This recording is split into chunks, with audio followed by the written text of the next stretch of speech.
we visited.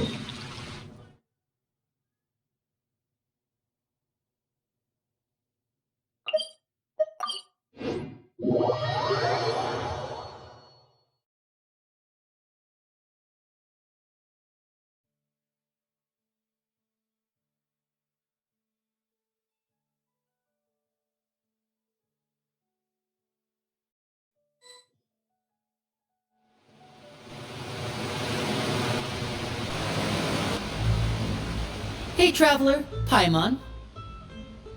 Oh, Paimon knows that voice! Over here.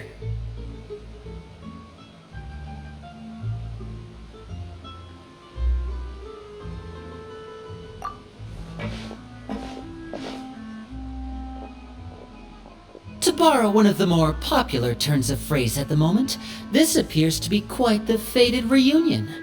Running into you two out of the blue like this has really made my day. I certainly wasn't expecting it. You can say that again. What brings you to Poisson? Wait, Paimon's got it! You must be here for one of your magic shows, right?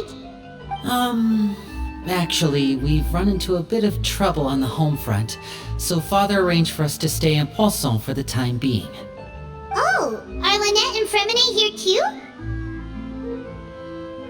Yep, along with most of the other members of the House of the Hearth. You may have noticed Poisson seems a bit more crowded than usual. So you're saying nearly the entire organization has moved to Poisson? Sounds like you've run into way more than just a bit of trouble. What's really going on? Well... Since the two of you are so curious, perhaps I can fill in the gaps. You scared Paimon half to death! Father, you're here. You know... on second thought, maybe we don't need to know? It's all probably super confidential House of the Hearth stuff, right? We totally weren't trying to pry or anything. No need to be nervous. I could sense your genuine concern from your conversation just now. Of course, I can also understand your confusion. Sending so many Fatui here to Poisson, it's only natural that some might suspect an ulterior motive to be involved. I understand. I'm well aware you've had your fair share of confrontations with the Fatui in the past, and I can't exactly guarantee that we'll remain on good terms in the future. As for right now, however, I would say we have little reason to be at odds, wouldn't you agree? The House of the Hearth could stand to be more open with those who have worked so closely with us in the past. As for the issue at hand, well, it hardly relates to any ulterior motive. To be frank, it all stems from a certain rumor circulating around the House of the Hearth. It's an internal matter. What sort of rumor? A rumor that a certain phantom child is hiding away in the House of the Hearth.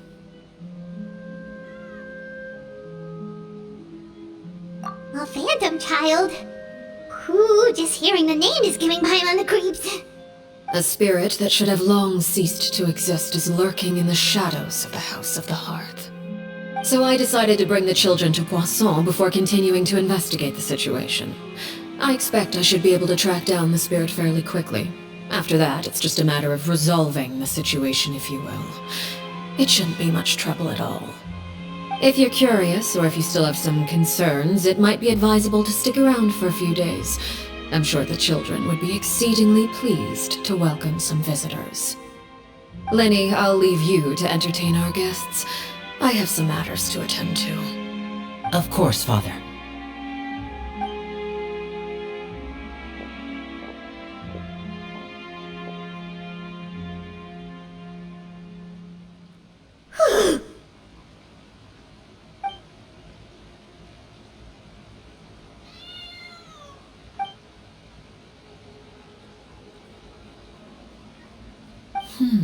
It has long been a dream of mine to invite you to our home and introduce you to my other siblings.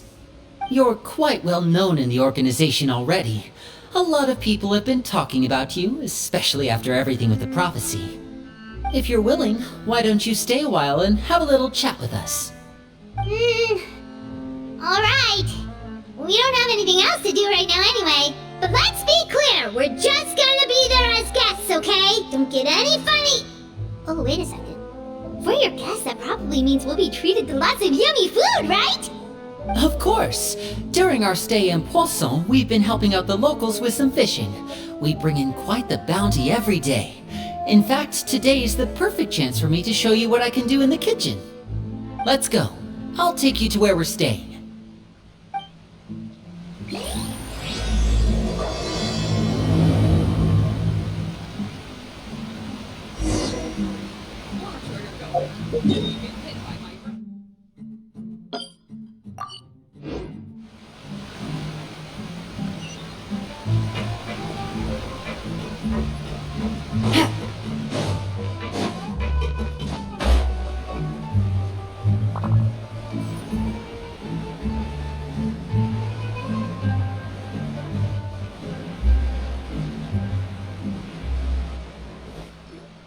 We rented this house from one of the locals to use as a temporary base.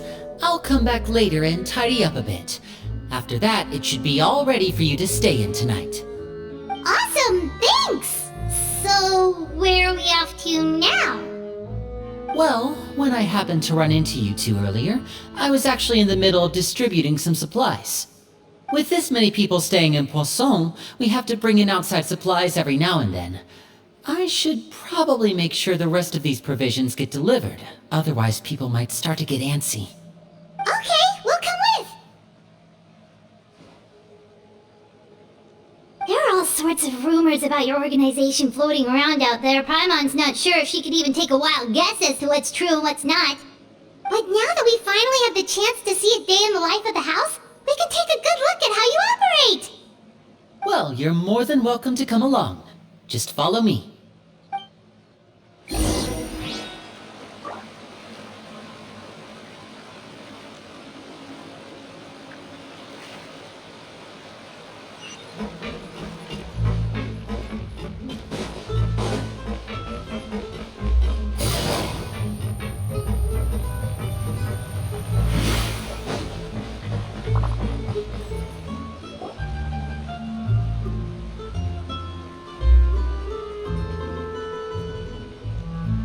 Linny! We're finally here! The supplies. I'm assuming you've... Brought them with me? Yep, here you go. Hello? Something caught your eye? It's the Traveler and Paimon!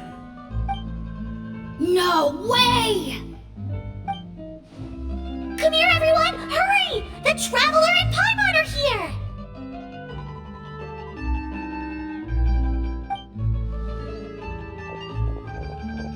One at a time, please. Don't crowd around them all at once. We don't want to scare off our guests now, do we? Oh, it's alright! Gotta say, Paimon didn't realize we were this famous. Of course! Father and Linny have told us so much about you. Father told us about how you helped Linny. According to her, you're a trustworthy friend. And as far as she's concerned, that's pretty much the highest compliment we've ever heard her give. As you can imagine, everyone's been very curious about you. I heard the Traveler is so strong that she can move a mountain with her bare hands. I heard Paimon eats so much that she can clean out the entire pantry at Hotel de Boer in just 3 days! Wait a second! That's the rumor you heard about Paimon? Oh, not cool at all!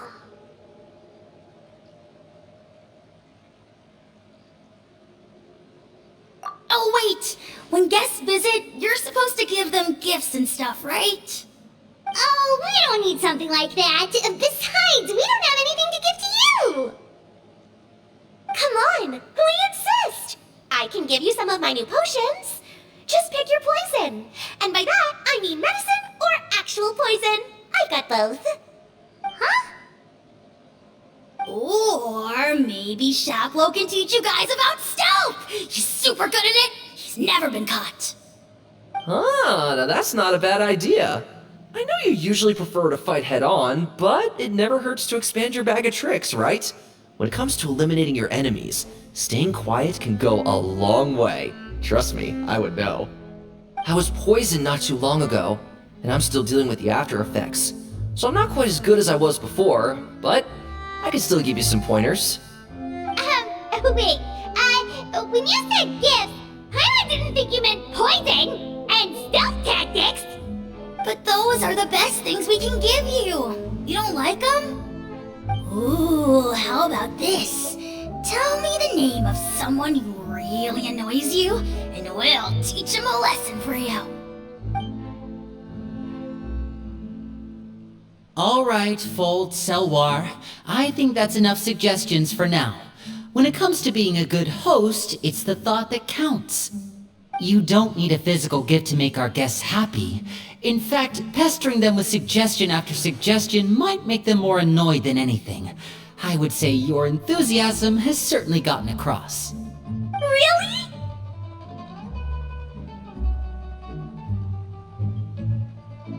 Awesome! It's been so long since we've had guests to play with. If there's anything you need, just let us know. Yeah, especially if it's poison or something. I got all sorts of potions for that. Well, we'll talk to you all later. We've still got supplies to distribute. Alright, see you later!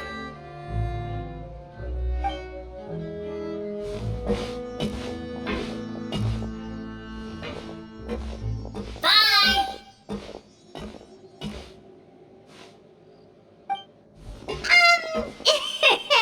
Wendy, about all that poison and stealth tactics talk just now.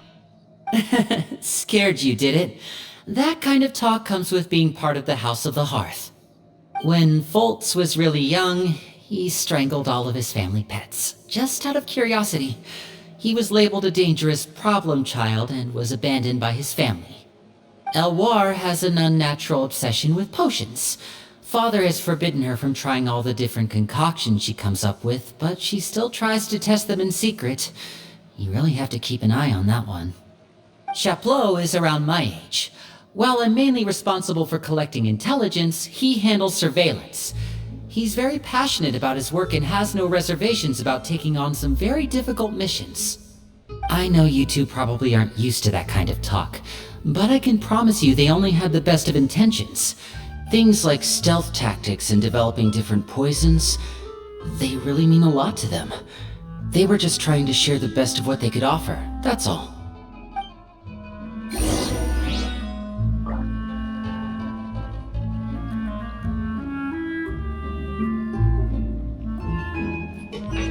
Take it easy.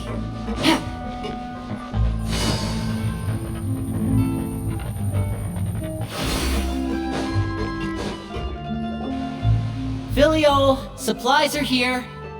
Thanks. And who are these two? Outsiders? Allow me to introduce you. This is the Traveler and Paimon. Oh, you're the famous duo I've been hearing so much about. It's nice to meet you. I heard you've traveled to all sorts of places. Is that true? Of course, we're making our way all across to that. Oh, good for you. You must be pretty familiar with Fontaine by now then. Have you seen the new opera that started running recently? I think it's called... The 4,000 Thieves? Oh, this is the first we've heard of it. It seems like it's going to be fantastic. From what I've been able to tell from the posters, anyway. You should definitely check it out if you have the time. Oh, and there's The Blind Maiden, too. That one is supposed to have audience interaction. Seems pretty interesting. After this mission is over, I think I'll go get a manicure. Oh, maybe I should dye my hair. Wonder how much it'll cost. Is it just Paimon, or do these two seem much easier to get along with than the others? Looks like the House of the Hearth has some normal members after all. I heard that. Oh! Oops. I'm guessing you're referring to Foltz and the others? Yeah, we're definitely not all like them. I bet those crazies are practically foaming at the mouth right now. I'm sure they just can't wait to get back to Snezhnaya to carry out the plan. That's enough, Filial. Don't talk about family members behind their back, right? Whatever. Let's go. Guess this is goodbye then. If you ever have some time, we should go see the opera together.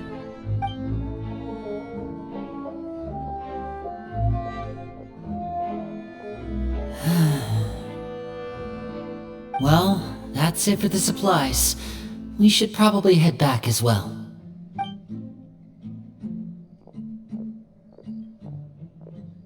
Well, they didn't seem too happy with each other. Seems like there could be something more going on here.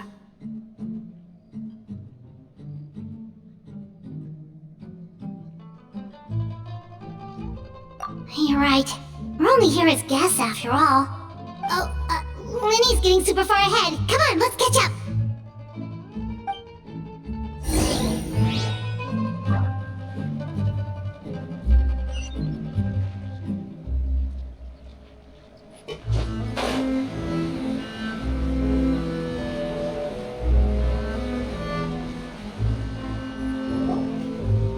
So, what do you think of the members you've met so far?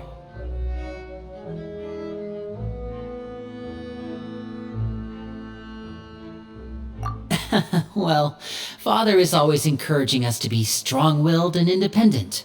So if there's one thing we've got, it's people who aren't afraid to speak their mind. Well, I should probably get cooking. Wanna join? Of course! Then let's head out and... Fremine, what are you doing here? Hey, nice to see you again! You too. I heard you're here as guests of House of the Hearth. Welcome. We were just going to make some food. Why don't you come along? I could use some help in the kitchen, and I seem to remember you mentioning you wanted to make seafood soup for the Traveler in Paimon. Seafood soup?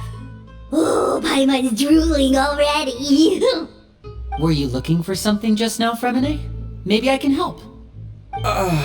It's nothing. I just wanted to see if there were any extra supplies. Yeah, we've got some left over. What do you need? Some food and water, and some clean cloth, if possible. No problem. Give me a second here. Food, water... Wait a minute. What do you need all of those for? You're not on any missions as far as I'm aware, and you were just going to come eat with us. So what's this all about? I thought I'd grab an extra portion because I get hungry at night. Could be because I'm growing, you know, and... Fremine, you remember what I told you?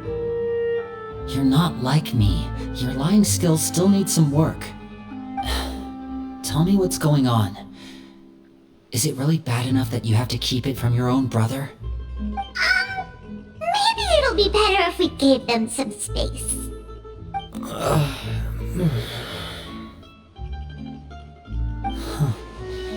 This is the first time I've seen that kind of look on your face. Whatever happened, does it have something to do with Father? Yes. Just follow me.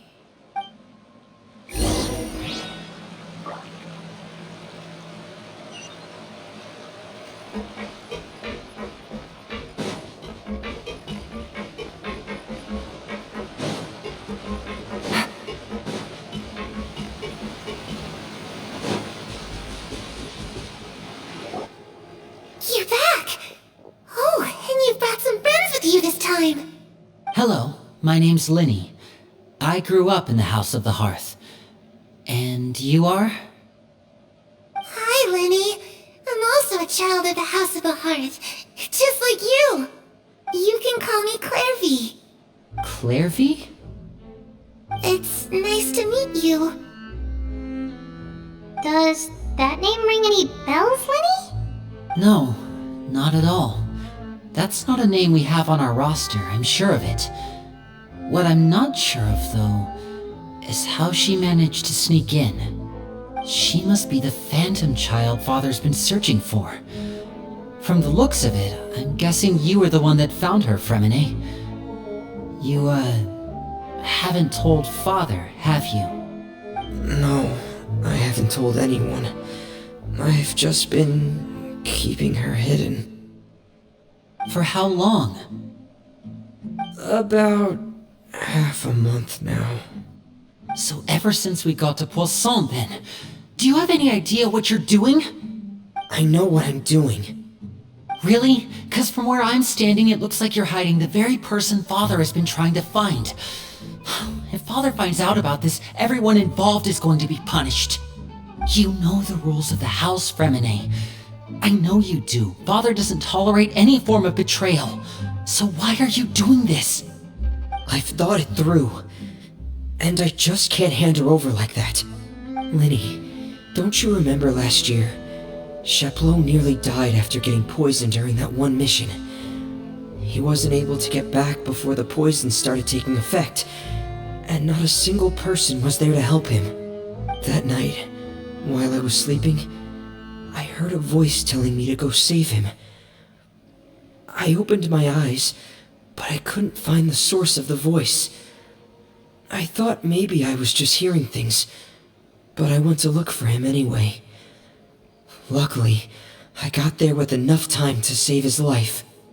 That feeling of being haunted, of hearing voices, it's happened many times in the House of the Hearth.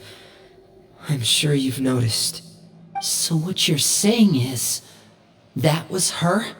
She was the one who spoke to you that night? Unless there are other spirits roaming around the House of the Hearth, I don't think there's any other possibility. If Clairvy were our enemy, it wouldn't matter whether she was a spirit or an actual child. I would have acted without a second thought, because that's what Father ordered us to do. But she's been living with us, helping us from the shadows all this time. I think that makes her family. I couldn't just hand her over to be dealt with. Not when there's so much we still don't know. So what's your plan then? You can't keep her here forever. Someone is bound to find out eventually. I haven't thought that far yet. I don't want to disobey an order from Father, but I also don't want to put Clairvy in danger. Come with me. There are a couple things I'd like to say to you in private.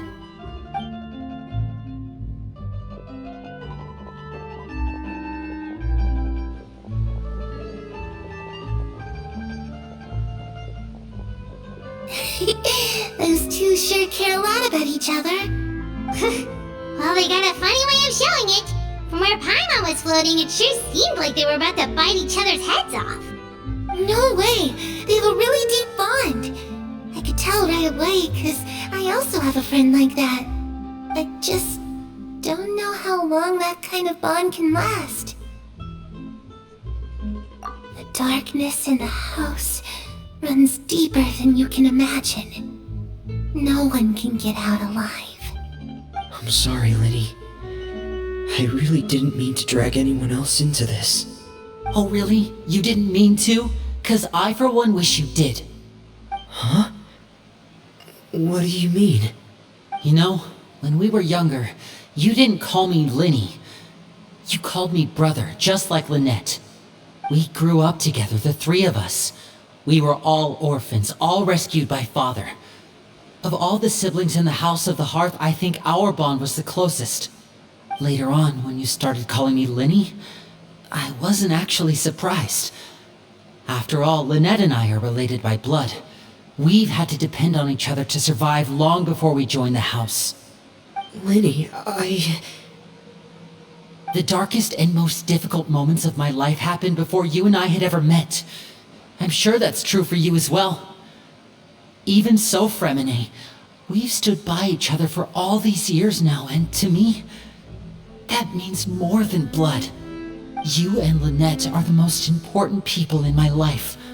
No one can replace you. So I won't let you face anything alone. Not if I can help it. Oh, looks like things are getting kinda heated between Lenny and Fremine. Maybe we should go check on them. Oh, it's raining. I should put my clothes away.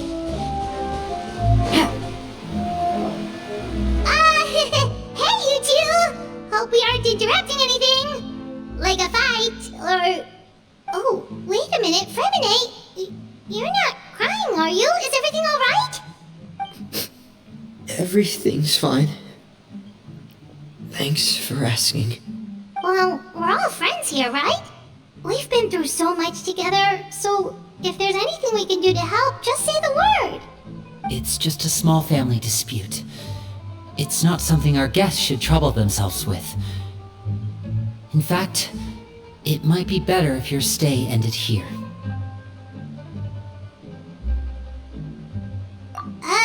What are you getting at, Traveler? When guests are around, families are often on their best behavior. And any disputes are less likely to escalate. That's what you're trying to say, isn't it? I... just... Thank you. I was really hoping to keep you out of it.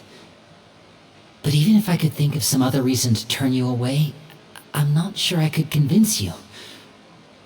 I know things could turn dangerous, so I promise you this. From now on, I'll protect you like my life depends on it. Me too. Well, back to the matter at hand then. If we don't plan on handing Clairvy over to Father, then our only other option is to solve the mystery of her identity before Father is able to track her down. That means finding out where she came from and what she's doing here. Then we can send her on her merry way and pretend like none of this ever happened. I've tried that already. And? And... nothing. I tried taking her somewhere really far away, but... after some time, she just reappeared. She even came with us all the way to Poisson. It seems like wherever the house is, she follows. I don't know much about spirits. Do you two have any ideas? Let's see here. Paimon remembers hearing something like, if you fulfill a spirit's last wish before they die, they'll let go of whatever's keeping them here and return to the ley lines. Oh, it's just that Paimon doesn't really remember where she heard that, so it's not guaranteed to work or anything. Well, sounds like it's worth a shot. Guess that means we should go ask her about her wish. But first, Fremine, I need you to promise me something. What is it? I need you to promise me that this will stay between the two of us. We're the masterminds behind this whole thing. No one else gets involved. Can you do that for me? Of course. I promise. Alright. Then let's seal the promise just like when we were kids. Fist bump on 3. Ready? 1, 2, 3. I swear.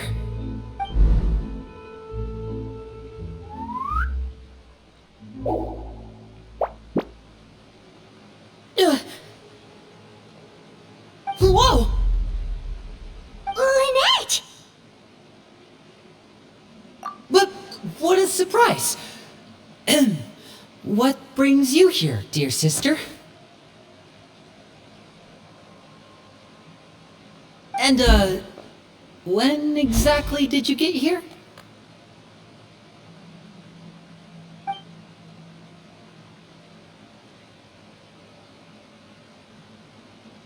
You're an idiot, brother. And you too, Fremine.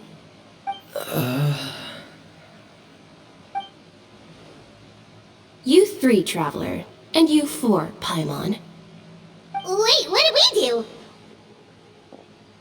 I've seen Clairvy around the House of the Hearth before. I hadn't seen her in Poisson, so I figured she must not have come with us. But it turns out you were just hiding her. I heard you talking about your plan. Rather than steering clear of the situation, I'd rather fully join in.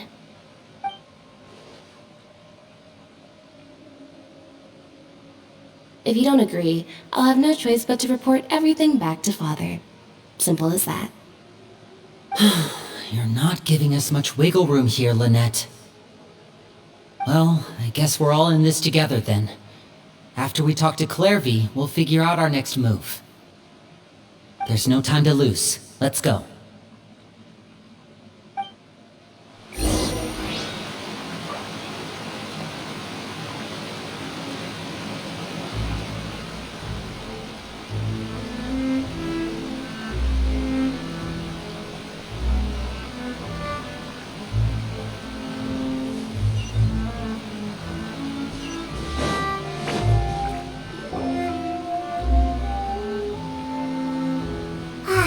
I'm full.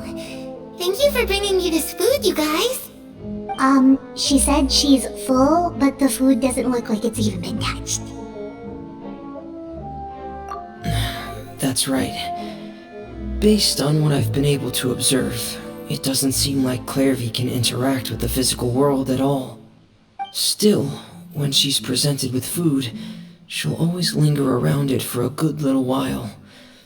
Maybe, in her mind, she really is eating those things. Does she know that she has already passed away? I've tried to ask her, but she didn't answer. My guess is that she's just as confused as we are. Or maybe she couldn't understand the question at all. Clairvy, if you've got some time, I'd like to ask you a few questions. Sure.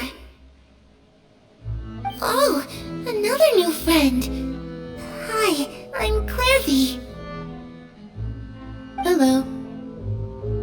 Clairvy, how did you join the House of the Hearth? Huh? Isn't it the same for everybody? The knave brings you here and then you can't leave. It's just that your name, it's not on the roster. And I've never seen you before. The roster? Oh, I get it now. I think there might be some things you don't know about this place. The people in charge, they're not as nice as they look. They say they keep a roster, but it's not complete. There are a lot of people who aren't on it, and never will be.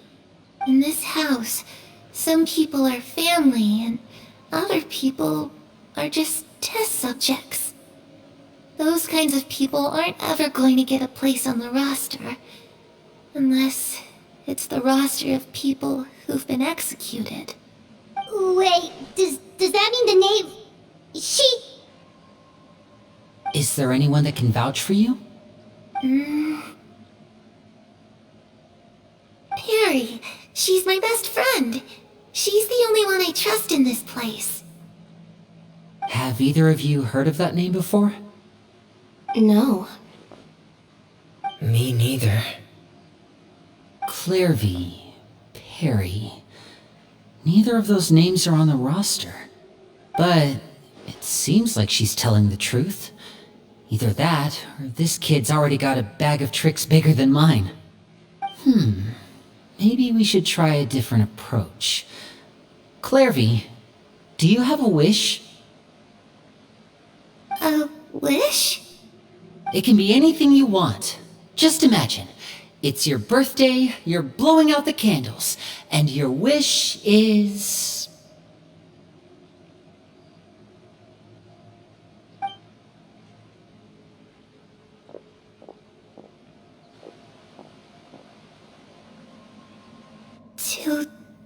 To go outside, where the sun can find me.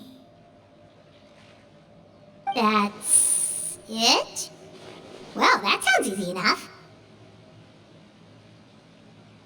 The darkness in the house runs deeper than you can imagine. No one can get out alive.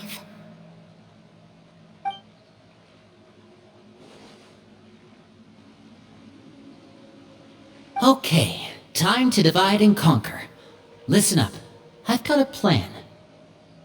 I'll try and find a way to use basic illusory magic to take Clairvy outside and bring her somewhere with sunlight. Lynette, try and find the list of executions that Clairvy was talking about, and see if her name is on it. Fremine, you stay in Poisson. We can't be the only ones who've had run-ins with Clairvy. I need you to collect intel on everything she's said and done. Understood. I'll try my best. What about us? What should we do? I really appreciate your willingness to help, but this is a family matter. I don't want to drag you in too deep. It's too risky. Let me think. Since Father considers you to be guests, maybe you could stick by her side for a little while. You don't need to do anything except keep up some nice, casual conversation. Ah, Paimon gets it. You want us to distract her. I'll give you a magic bird. If Father suspects something, all you need to do is release it when she's not looking, and it'll alert me that something's wrong. Of course, that's only as a last resort. If Father doesn't seem to notice us, there's no need to make contact. We'll reconvene here tonight after all's said and done. If the worst case scenario happens and we're discovered, just tell Father everything. We're not going to let our guests get punished for our own actions. That's where we draw the line.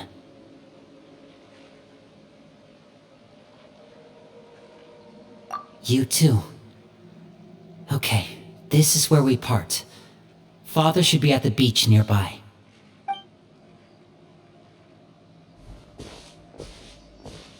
I really hope this goes well. No, it has to go well. That's the only way this can get resolved.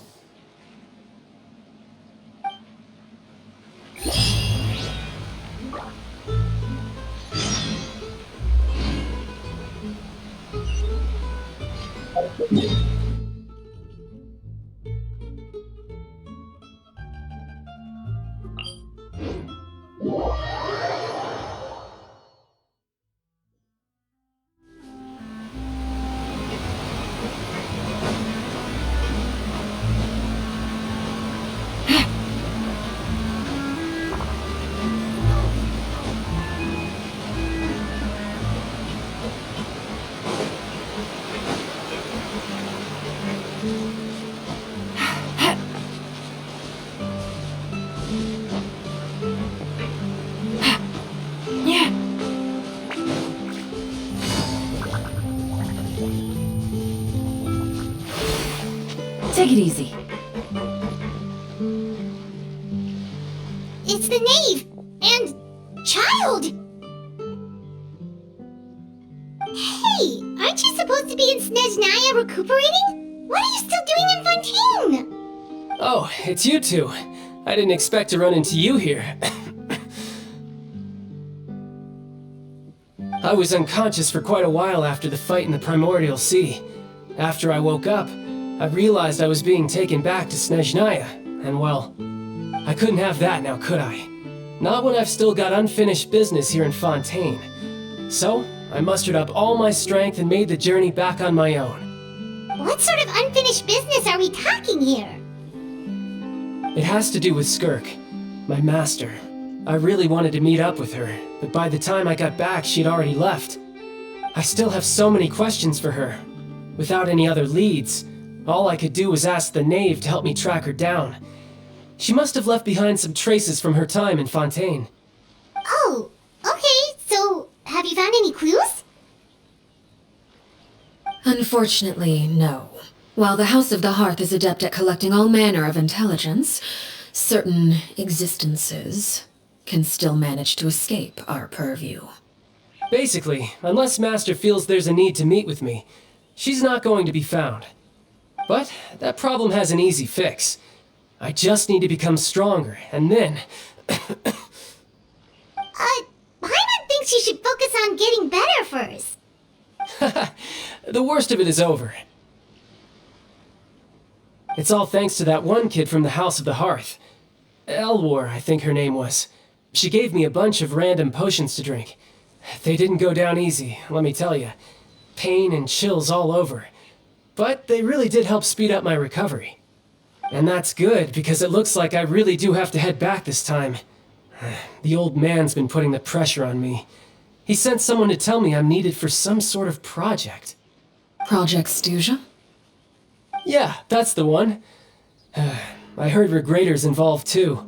I'm not looking forward to having to listen to all his monologuing, that's for sure. Hey, maybe you could think of a way for me to stay in Fontaine for a little longer.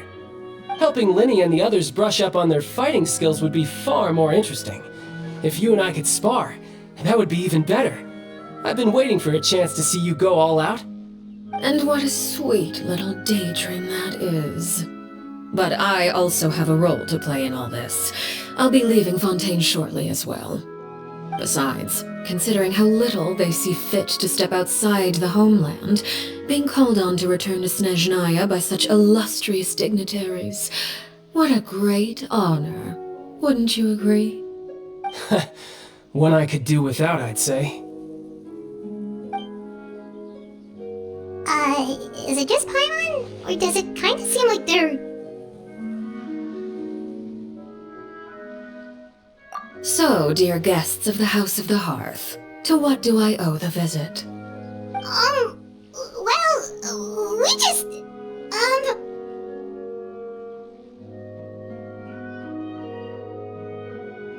Right! We're super close to Linny and the others, but we still don't know much about you! Is that so? Introductions have already been made, have they not? Oh, well, you see? There's only so much you can learn about someone from a short introduction. At least tell us something a little extra, like, why do you call yourself father? Good question. I'd also like to know. The fact that you have to ask tells me our intelligence work has been quite successful. Telling you the answer to that question would only serve to undermine that success. And we can't have that, now can we? Spoken like a true diplomat. That was some expert sidestepping right there. Well, if there's nothing else, I think I'll take my leave. I still have a small matter to resolve at home. Wait, don't go!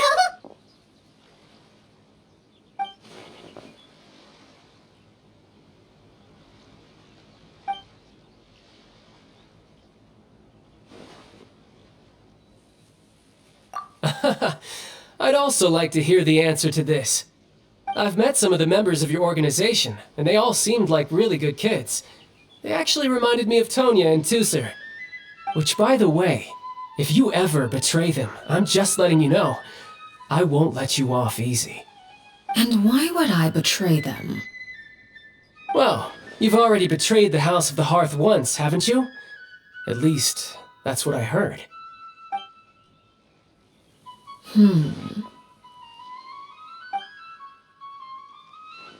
Okay, I admit. That's just what the old man told me. The rooster, I mean.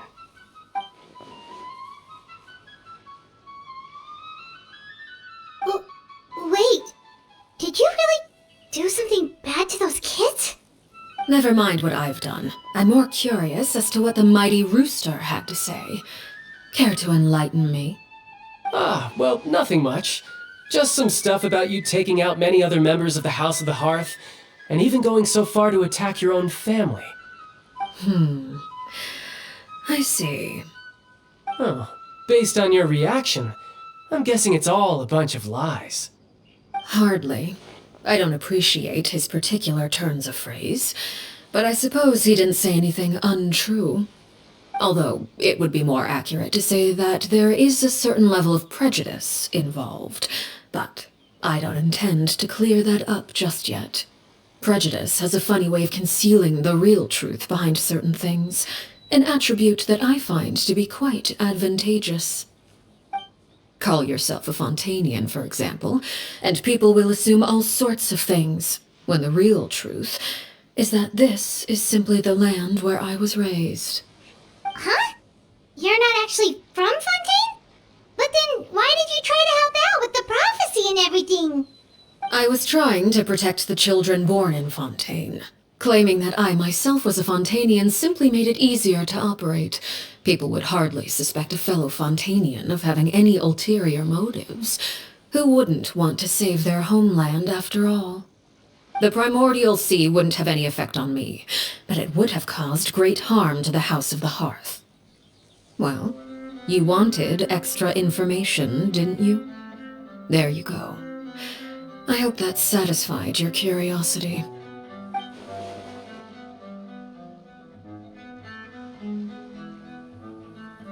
So, you stayed in Fontaine for the kids. I guess I was wrong to believe you'd betray them. Apologies. Looks like I was holding on to some prejudices myself. Good. Like I said, I like it when others have misconceptions of me. Actually, while I was recuperating at the House of the Hearth, there was something else that really caught my attention. I heard that members always resolve disputes and arguments with a friendly spar, and the loser has to back down. Seems pretty cool if you ask me. Would also give them plenty of opportunities to hone their skills. Well, that's only a recent development. In the past, such spars weren't nearly so friendly.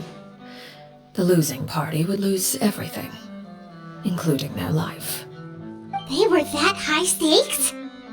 Whew, at least that's not a thing anymore. Well, the current atmosphere's not half bad. I'm a bit jealous, actually. You've got so many family members around you, and you even get to live with them. Having a lot of family around means dealing with a considerable amount of bickering and scheming. Once Tonya and Tusser enter their rebellious phase, I'm sure you'll understand. Just imagine. Tusser becomes obsessed with plucking out strands from the rooster's mustache, or Tonya decides to dye her hair 42 different colors. Okay. I get the picture.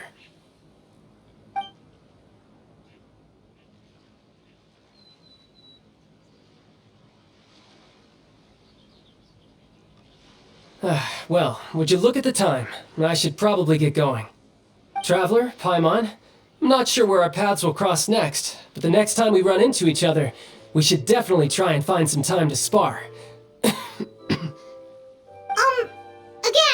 maybe this is a conversation we can have when you look less like you're gonna keel over. Alright. Well, thanks for everything, Arlecchino. No thanks necessary. You also played a part in obtaining the Gnosis. I would say we can call ourselves even. I like the sound of that. Well, I'm off. See you all some other time. We should probably get going too. Do you want to head back with us? Oh? You want me to leave so soon? Oh, well, you see, I'm rather enjoying the evening breeze. If you don't mind, I think I'll stick around for a bit. I have some things to think about. Apologies for not attending to you like a proper host. Please forgive this slight. I do hope you'll have a pleasant stay. We managed to keep her distracted until nightfall. Good thing Child was there to keep the conversation going. You don't think she suspected anything, do you?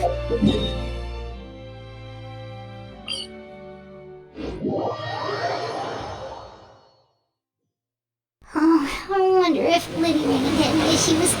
Let's hurry back and see how everything went.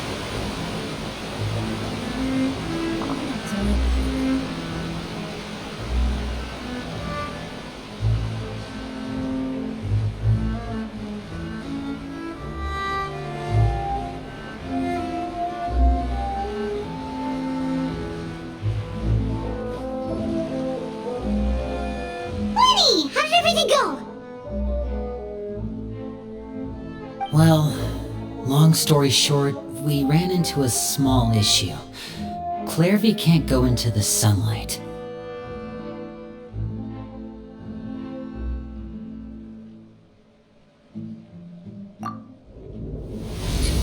Everything was fine at first. She followed me up to the surface just like I told her.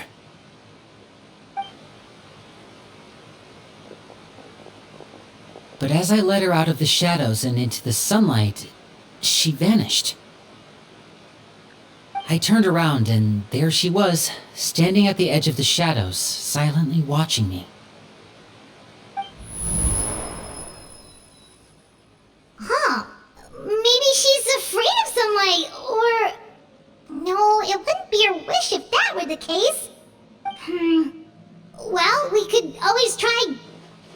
her into it.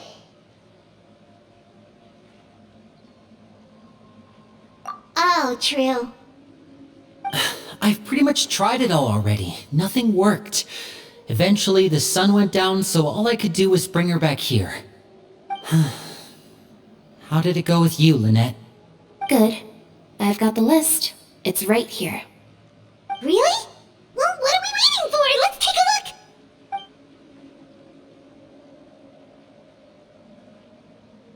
Oh, that's a lot of pages. Oh, it's gonna take forever to get through it all. We can each take a section. Here.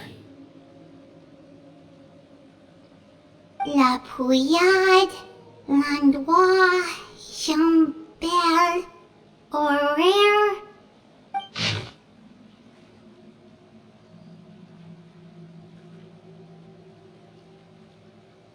Oh, yikes. That Horaire guy has a huge scar on his face. He's kinda giving Paimon the creeps. Ah, I've met him before. The scar is from an injury he received during a mission. I still remember him joking with me about it. He said any future lover would take one look at him and then lose all interest. Did he say anything else? Well, I asked if there was someone he was interested in. He said no, and that's where our conversation ended. It was only later that I learned he really did have someone he liked. He risked everything to escape so he could be with her, but it didn't work. One day, Father asked to see him, and, well, I never saw him again after that. Wait, so that means the knave, she... It may seem cruel, but it's just one of the rules of the house. Betrayal is not to be taken lightly. We know too many secrets to come and go as we please. So, if you do try to leave, you pay with your life.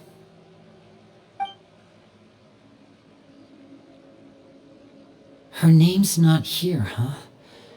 Well, that's not too surprising. It doesn't seem like this list is complete. It only contains records dating back around 5 years. Let's shift our attention then. Fremine, were you able to find anything out? Fremine. Sorry. I was thinking about something. I managed to talk to quite a few people, but I couldn't help but notice that the atmosphere in the house was a little... strange. Strange. Yeah, I mean, I know there have been arguments in the past, times when people haven't gotten along. Chaplot and Filial are a good example of that. Oh, those are two of the people that we met while delivering supplies. Paimon can see how they might not get along. They had very different vibes, and their, interests seem to be pretty different as well. That's to be expected, actually. Father brought us all here, shared her knowledge with us, taught us how to fight. That's one thing we all share. But that's also where the similarities end. Not all of us feel the same desire to stay here. As members of the House of the Hearth, we're also considered part of the Fatui. And to a lot of people, that's an identity they never asked for. Certain members get older and realize they want something else for themselves. But considering the rules of the house, most people would never say that out loud. People like Chaplot and Foltz are loyal to Father and her vision. They're proud to be part of the Fatui. Filial and Nantoy, on the other hand, well, they aren't quite as enthusiastic. These kinds of conflicts have always been there. It's not like Father is in the dark about any of this. Well, that's true. But it just feels like things have gotten worse lately. Filial and the others, it seemed like they were meeting in secret to talk about something. I can't say for sure, but I think they've met Clairvy. You think she's been inciting them to act out? No, not exactly. But I wouldn't be surprised if she said something to them about the darkness in the house and how deep it runs. She's told me about it before. Experiments being run on children. People being used as pawns on the battlefield without so much as the strength to survive. And they just believed all that? Without any evidence? Clairvy's words probably gave them the excuse they were looking for. Whether they actually believe them to be true is secondary. This is all because of Project Stuja, isn't it? Whoa, hold on a second. What's this Project Stuja all about, huh? This is the second time it's come up now. Sorry, but I'm not sure of the details either. I only know what Father has told us, which is that it's something the Rooster and Regrator have been working on together. Apparently, it has to do with the Fatui's strategic plan for the future. Because the House of the Hearth was so successful in obtaining the Gnosis, we now have the honor of playing a key role in Project Stuja. Wait, but isn't that a good thing? Key role is just another way of saying dangerous role. To us, the whole thing is an inconvenience. Father thinks so too, but she's in no position to refuse. Their plan isn't exactly unreasonable, and they've been funneling the house a lot of funding. It's just that we'll lose a lot of members in the process. Participating in the plan, it's an honor in name only. What they're really trying to do is subdue us. The existence of an intelligence organization outside their control makes them feel uneasy.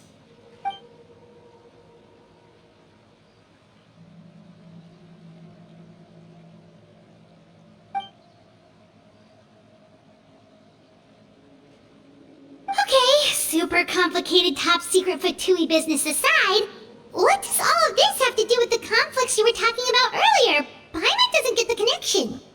External pressure has a way of exacerbating internal strife. You can't overlook the power of fear either. People are afraid of dying, and that fear is often the impetus for a lot of stupid decisions. I thought resolving the Clairvy situation would make everything go back to normal, but it looks like things are more complicated than I thought. If we leave Filiol and the others to their own devices, sooner or later, Father will be forced to take action. We can only focus on one situation at a time, brother. You're right. Even if we confront Filial and the others, it won't do any good. It might even make matters worse. We should focus on Clairvy for now. Well, it's getting late. We should head back and get some rest. We'll try again first thing tomorrow. Lynette, you stick with me this time. Fremine, keep a close eye on Filial and the others. Make sure they don't do anything they'll regret. Good work today, everyone. Have a good night, and I'll see you tomorrow.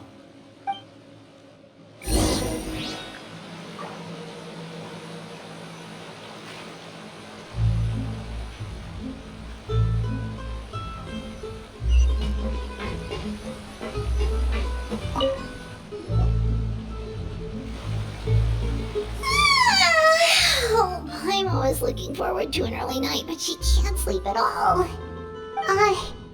Hey, you don't think the Knave will be too angry with Linny and everyone if she finds out about all this, do you? She's even scary when she smiles. If she were to actually get angry... Ooh, you have to protect Paimon if that happens, okay, Traveler?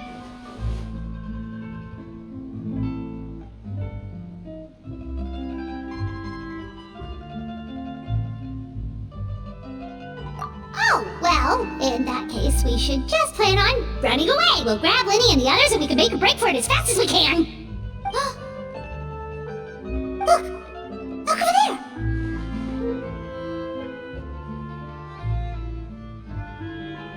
Quick! Let's catch up with her before anyone sees!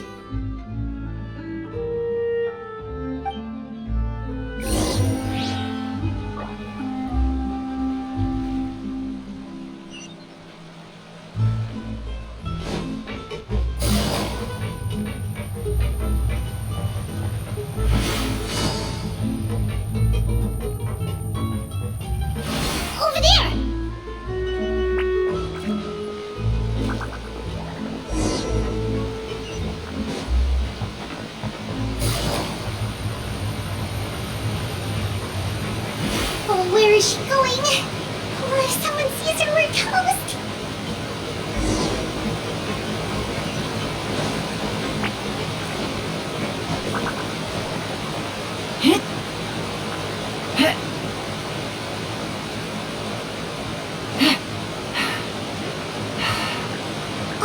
Look! She stopped!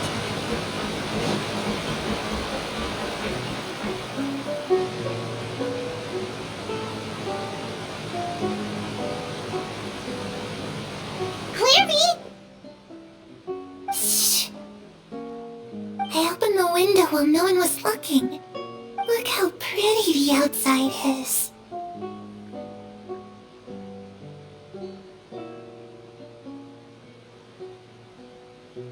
If only I could have more than this. You probably think I'm being silly, huh? All this hopeless resisting. It's better to dream of what I could have than try to make it a reality, right? Please, help us get on the same page here, Clary. We need you to tell us what you know. Can you do that? Sure. Although, after you hear all this, I think you might regret that decision. Everyone in this family is nothing more than a tool, something to be used and exploited. We're all expendable, including me. As long as you're useful, you get to stick around. Lose your value, you're handed over to the doctor, experimented on, and given a fate worse than death. I've seen it happen again and again, and I've had enough. You're saying the knave did all that? It's just, that doesn't seem like something she would do. She's scary and all, but it seems like even she has lines she wouldn't cross. I knew you wouldn't believe me. Everyone thinks she's a good person. They all think of her like a real mother. Mother? But she doesn't deserve that title. She's disgraced it and tarnished it. And if I had things my way, I'd never see her again. If only Perry were here, she'd understand. Perry. There's that name again. Also, Paimon's getting a strange feeling. It almost feels like she's not really here with us. Paimon can't tell if she's actually talking to us or if she's mistaken us for someone else.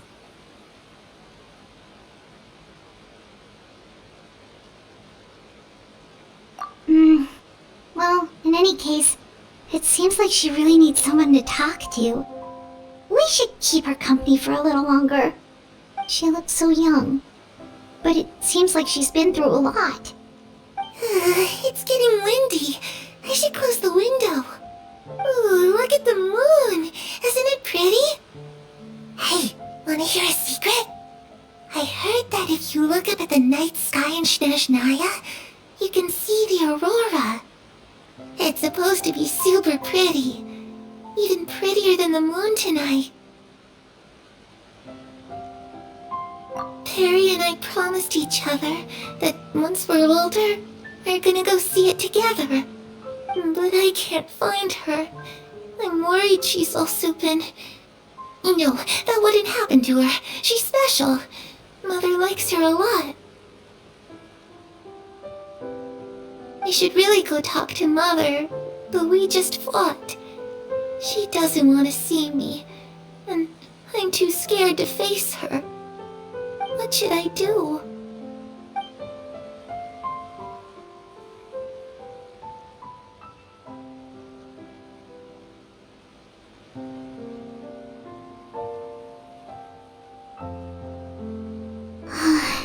Paimon really doesn't understand what's going on with her. Well, let's head back. We've got an early morning tomorrow.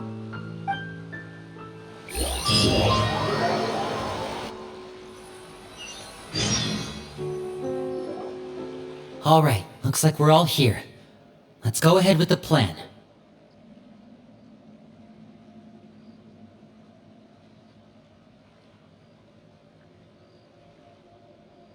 Oh? What is it?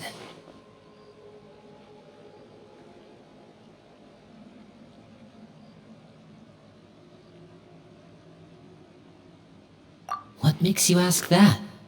Well, we kinda ran into Clairvy last night, and that's what she told us. We met the doctor back in Sumeru. He's super dangerous. And he's done all sorts of bad things. It's possible that Father and the Doctor have had certain dealings, but I don't think Father would work with him. We're not really on the same side, so there's not a lot of trust between them. That doesn't exactly set the stage for a successful partnership. I did hear, though, that when Father first became a Harbinger, the Doctor offered to work with the House of the Hearth. Father rejected most of his proposals, except for one. It had to do with some sort of secret experiment. Secret experiment? Could that be what Clairvy was talking about? I don't think so. I don't know any details about the experiment itself, but I do know it's an entirely independent operation. The Doctor only proposed a direction for the research. That was the extent of his involvement. I still don't think that counts as working together. The details of the experiment are confidential, but complete records are kept on all participants. That doesn't seem to be the case with the situation Clairvy referred to. I know you don't agree with some of the Fatui's methods, and I'm not asking you to. But I am asking you to trust us on this. The House of the Hearth has its own principles. There are certain lines we're not willing to cross. Alright, that's good to hear at least. Clairvy seems to think the Knave and the Doctor worked together to do something horrible. If that turned out to be true, Paimon doesn't know how he would even face you guys. It's just that it doesn't seem like Clairvy is lying either. The easiest thing to do would be just ask the Knave directly, but Paimon doesn't think she'd tell us.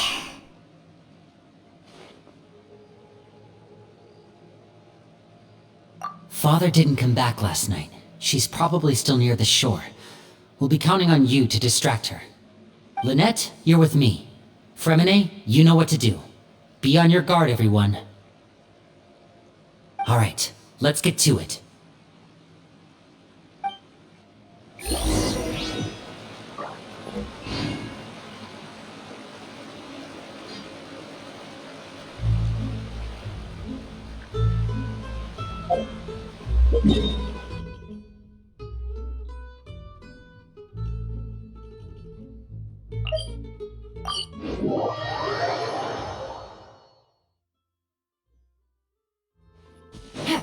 Take it easy.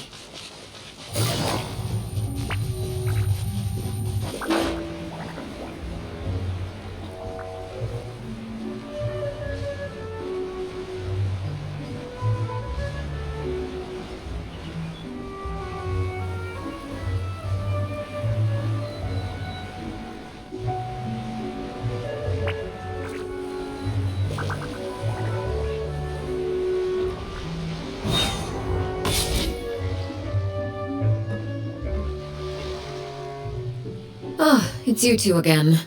I must say, you look a bit pale. Did you have trouble sleeping last night? A little. Perhaps if you had less on your mind, you'd be able to absolve yourself of such troubles. So what are you planning to do now? Catch up on some sleep? Or should I give you some time to rack your brain for a topic to discuss before I ask any questions? Although I must profess to being curious.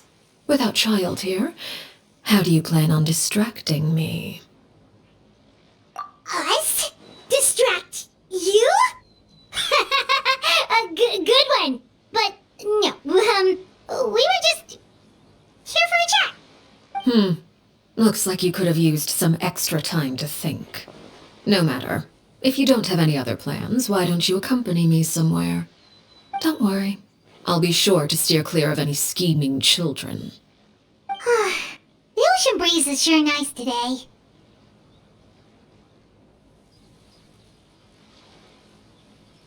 Children always think they can hide things from the grown-ups. But nothing gets past me. Least of all a little scheming. I think I'll let them have at it for a little longer.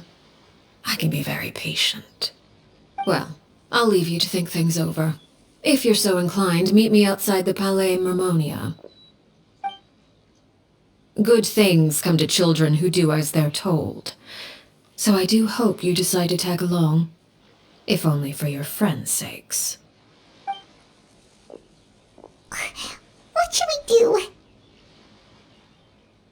She clearly knows about everything we've been doing, and Paimon doesn't think it'd be a stretch to say she was threatening us just now.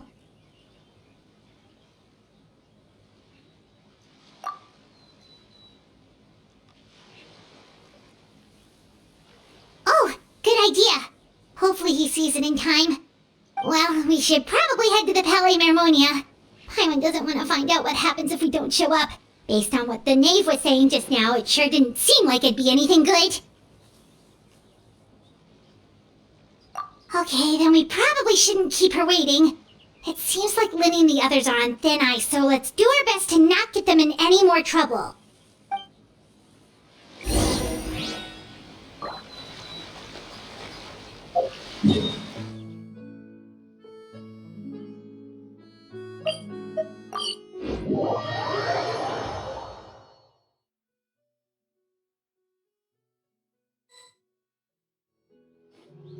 Seeing as we still have some time before my meeting, we might as well enjoy some pleasant conversation while we wait. I'm glad to see you get along with my children. Being surrounded by good companions is necessary for a child's development. You're not planning on doing anything to them, are you? I assume you're referring to Lenny, Lynette, and Fremine. Although, there's that situation with Filial and Nentoy as well. It appears quite a few people have been acting out lately. No matter. I'm not one to discriminate. All those who betray the house meet the same fate. There are no exceptions. Does that mean you're going to kill them? Oh, are you here to beg for their lives? I'm sorry to disappoint, but the rules of the house change for no one. In my organization, everyone is responsible for their own actions.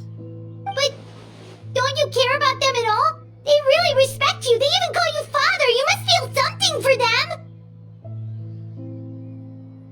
Any organization in which feelings come before principles is one destined for ruin. The House of the Hearth is hardly an exception. You could say our principles are more stringent than most. Perhaps I can offer you this consolation at least. As our guests, you two will not be held accountable along with them. I would imagine Linny, Lynette, and Fremine will be able to keep their lives. As for Filial, Nentoy, and the others, I'm afraid there's little I can do. They can try to escape, but once you know our secrets, there's no getting out alive. But that's awful. Ah, you seem concerned. Out of consideration for my guests, I suppose I could turn a blind eye for a little longer. If Linny and the others manage to dispose of Clairvy in the meantime, all evidence of their wrongdoing will be lost. In that case, I could hardly punish them for something I couldn't prove. If their efforts are unsuccessful, on the other hand, all will be held accountable, and the punishment will be severe.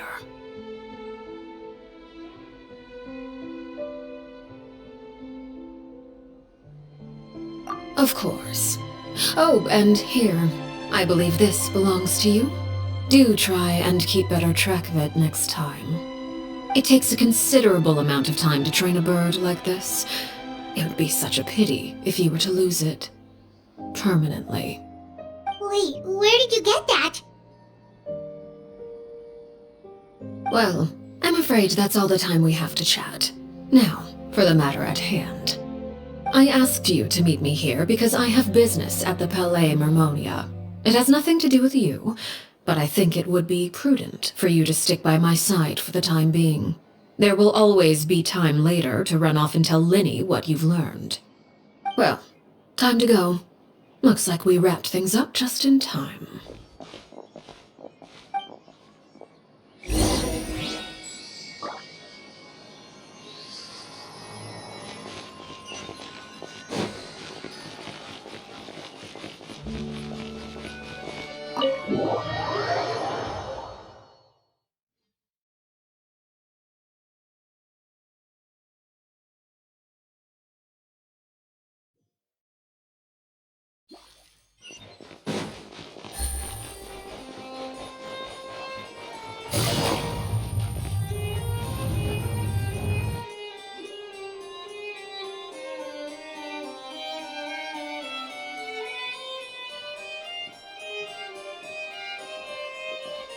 It's been a while, Monsieur Neuvillette. I must say, I wasn't expecting my meeting request to be approved quite so quickly. The Palais Mermonia operates with an efficiency worthy of admiration. It is only right that an esteemed diplomat such as yourself should be afforded the proper level of respect.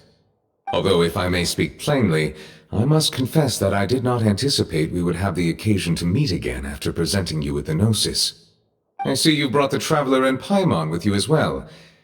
If I may inquire as to the purpose of your visit. I'll be departing Fontaine shortly. There is, however, an outstanding matter that I would like to see resolved before I go.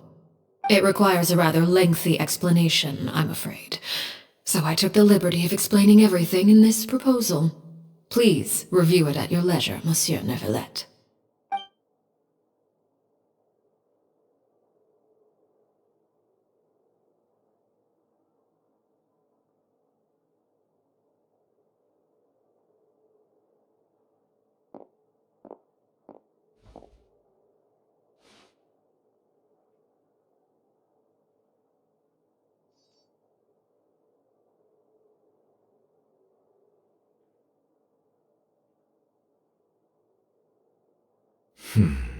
I understand your request. However, at the risk of causing offense, I must admit that I fail to see why you would wish for such a thing. I heard you have a certain fondness for water tasting, Monsieur Neuvillette, so allow me to use water as an analogy. A family is like a large body of water with countless rivers flowing in and out. As someone who watches over this system, I would hope that each river that flows from the source will eventually reach the ocean. Of course, objectively speaking, I know this is impossible. Most of the rivers will dry up along the way, disappearing into the ground and leaving nothing but a barren riverbed behind. Not all rivers are destined to reach the ocean, but I would not see their existence rendered meaningless. I believe the water that flows within them is simply meant for a different destination, like a field in need of irrigation. Or perhaps the glass of a certain water-tasting enthusiast. Did you get any of that, Traveler? Your words paint an optimistic picture indeed. Allow me to remind you, however, few among us are willing to sip from a glass filled with tainted water. It may have been tainted at one point in time, but not to worry. I'll make sure it's strained of all impurities and returned to its cleanest form.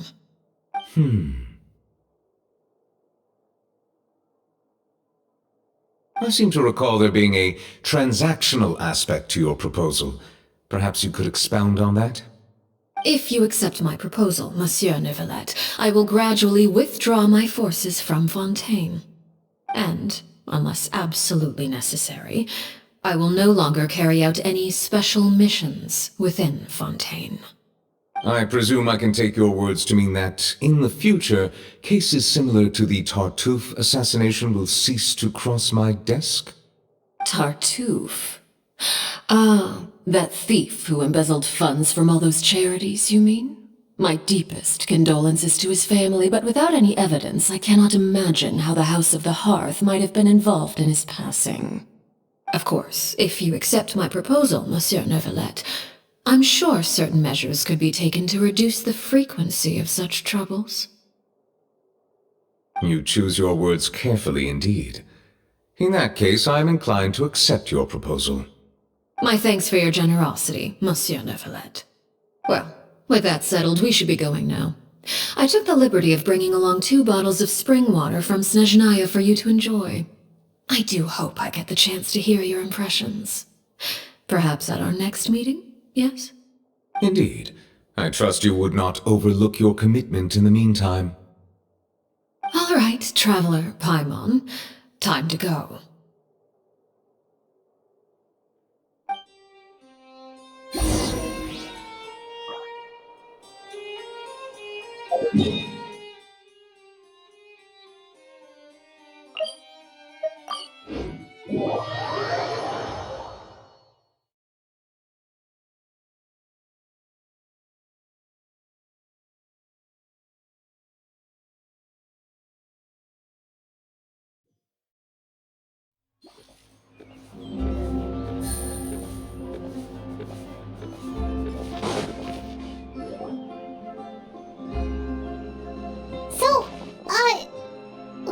exactly were you talking about back there?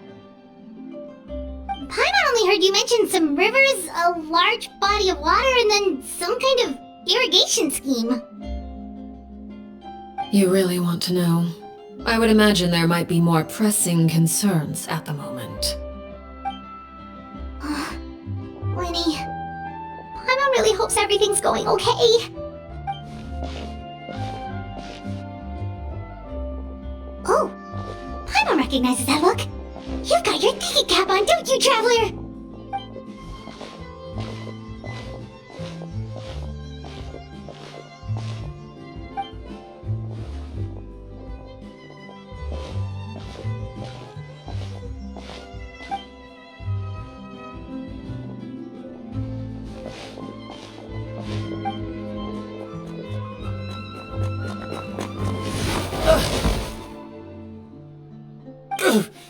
Oh, shoot. Are you alright? Oh, jeez. I'm so sorry. I was so focused on selling these papers, I wasn't looking where I was going.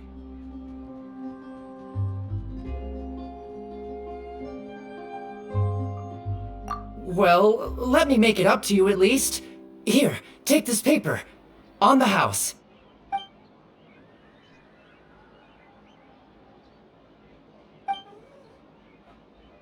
Oh, you don't have to give us anything. Please, I want to. It's not like I'm short on supply. All the extras will be useless come tomorrow anyway. It's my fault, really. I was just trying to bring home some extra mora for the family, but I bit off more than I can chew. I haven't had many takers today, so I'm still swimming in papers. What's going on here? Nothing much. I just ran into your friend here on accident. I should probably get going, actually, so... Hold on.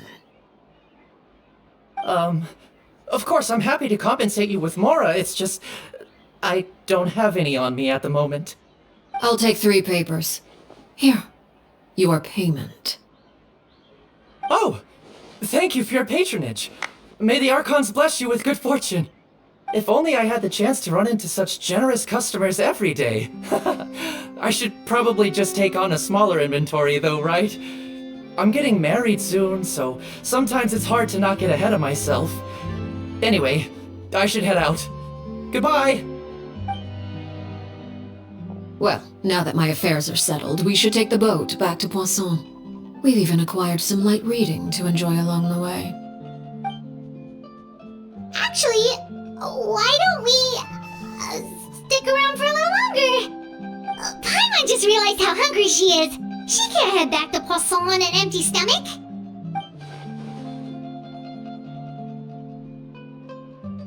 It appears you two are under the impression that delaying our return will somehow alter the situation in your favor. I'm sorry to ruin your fantasy, but your efforts are meaningless. That being said, I could be persuaded to give Linny some extra time. I just have one condition. If you agree to my request, I'll even answer some of your questions. You're quite curious about Claire V, are you not? And my relationship to her. Wait, why are you being so generous all of a sudden? You're not gonna ask us to do something bad, are you? You overestimate yourself. You don't have the talent for bad things. Then what can you possibly... The most important consideration in a negotiation is that both sides receive something they want. Demands and threats only get you so far. Wonderful. Here it is. When the time comes, make the choice that you deem most appropriate in the situation, and lend your help to the House of the Hearth. Okay, sounds normal enough. But what do you mean, when the time comes? When is that supposed to be? That is for you to decide. Then we have a deal. Follow me.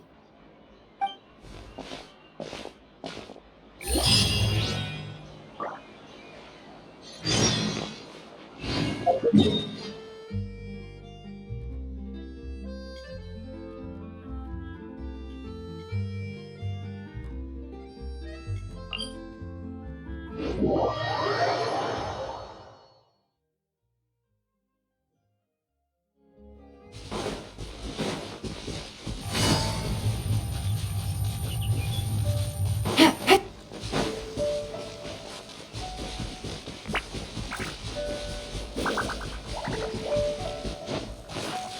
it easy.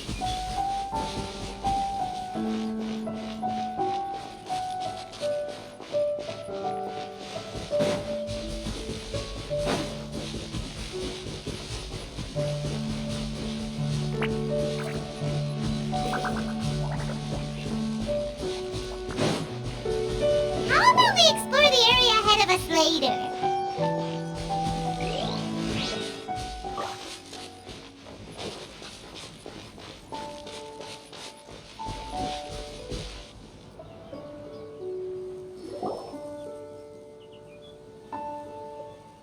What is this place? Somewhere long forgotten by everyone. It used to be a grand building. Now it's nothing more than a pile of rubble. No one comes here anymore, nor does anyone care about what once happened here. Although, this place does have something to do with the story I'm about to tell you. It was before I became a Harbinger, and before Linny and the others joined the House of the Hearth. Due to certain events, I first killed Clairvy and then her mother. And this is where it all happened. You were the one that killed Clairvy?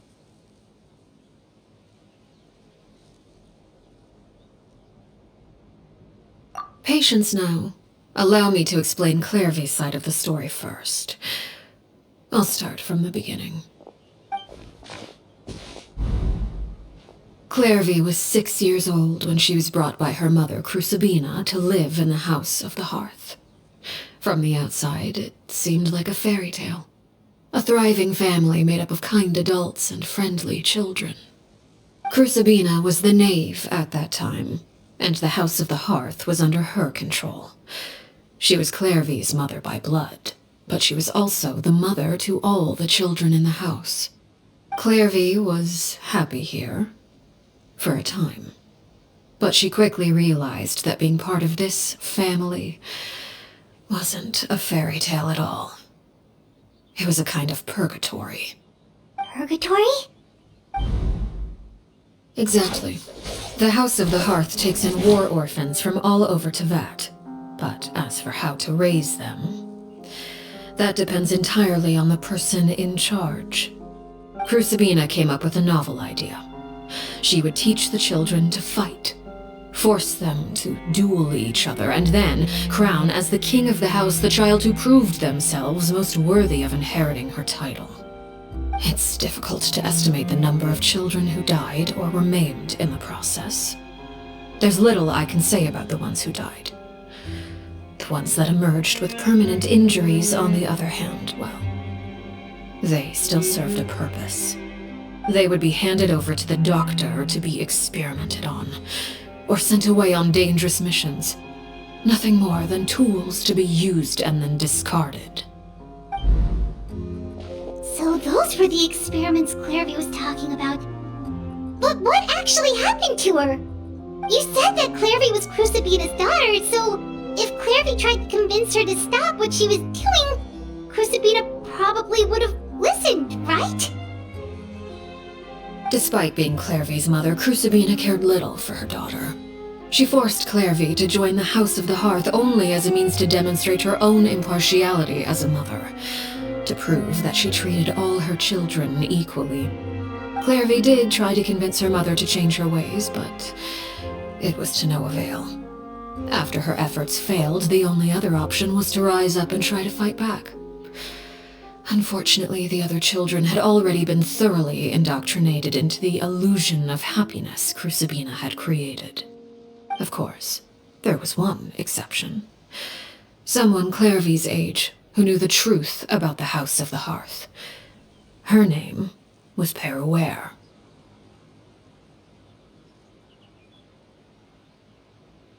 Wait, the friend that Clairvy mentioned? Friend, huh? I suppose we can call her that for now. Clairvy was a cheerful and passionate person with a tenacious spirit. Peruere, on the other hand, was rather cold-blooded. Her cold-blooded nature allowed her to see through Crucibina's facade. Yet, it was also this cold-bloodedness that prevented her from acting against it. At least at first. While Clairvy longed for freedom, Peruere was convinced that, amid all the fighting and violence, she would make it until the end. Despite their differences, the two became fast friends, united by their knowledge of the truth. Clairvy told Peruere that she hoped to create a real family, where no one would be killed or sacrificed. There may have been a certain naivete to her ideas, but Clairvy proved her determination many times over. She tried countless times to run away, ask for help, or expose the truth. But her efforts only earned her beating after beating. The only thing that kept her going was her strength of will. Even with her body racked with pain, she would still stand on her tiptoes and open the window at night. She and Peruere would look out at the moon together, a fierce longing for freedom shining in her eyes. But one day that light simply vanished. Oh no. What happened? Her hopelessness resulted from a culmination of things. 10 years had passed. 10 years worth of failure after failure. She and Peruere weren't children anymore, but finding any chance to escape still seemed as hopeless as ever. It was during this time that Peruere suggested a new plan. If escaping was out of the question, why not take down the very person sitting on top of this throne of lies? Mother herself. Clairvy rejected that proposal. She claimed that, as a famous harbinger, Crucibina possessed an unimaginable amount of power. Trying to kill her would have an incredibly low chance of success. Clairvy never gave another reason, but Peruere could see it written all over her face. Clairvy still thought of Crucibina as her mother. Killing her own flesh and blood was a line she couldn't bring herself to cross. If she couldn't escape and fight back, then only one option remained.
Precisely. Death was the only way that she felt she could be free. It happened during a duel. When she arrived at the dueling ring that day, her partner turned out to be none other than Peruere, the very person that had stood by her side all those years. It was a fierce battle, but ultimately, Clairvy decided to let Peruere end her life. From that moment on, Peruere's journey was one written in flames. When the rain finally came and washed it all away, there she stood, the sole victor in Mother's endless game of slaughter, a trail of corpses strewn across her path to success. It was the very result she had predicted 10 years prior. Even then, she believed she would make it until the end. She wasn't surprised by the fact that she emerged as Mother's undisputed heir. Rather, her success left her with an inexplicable sense of restlessness. She was unsettled, and there was only one thing that could quell that sensation. Perhaps you two would like to take a guess as to what it was? Crucibina, you mean? But... Correct. This is the place where Peruere killed her best friend. A mere year later, this is also the place where she fought tooth and nail to kill the mother they shared. The moment she acted, any conception of what was right or wrong ceased to matter. It's one of the principles of the house. Only those who survive get to write the rules. Peruere won the battle, and became a harbinger herself. After which Her Majesty, the Tsaritsa, bestowed upon her a new name. Arlecchino. So the Perry Clairvy was talking about... It was you all along. You're Peruere. Arlecchino is just a name you got later.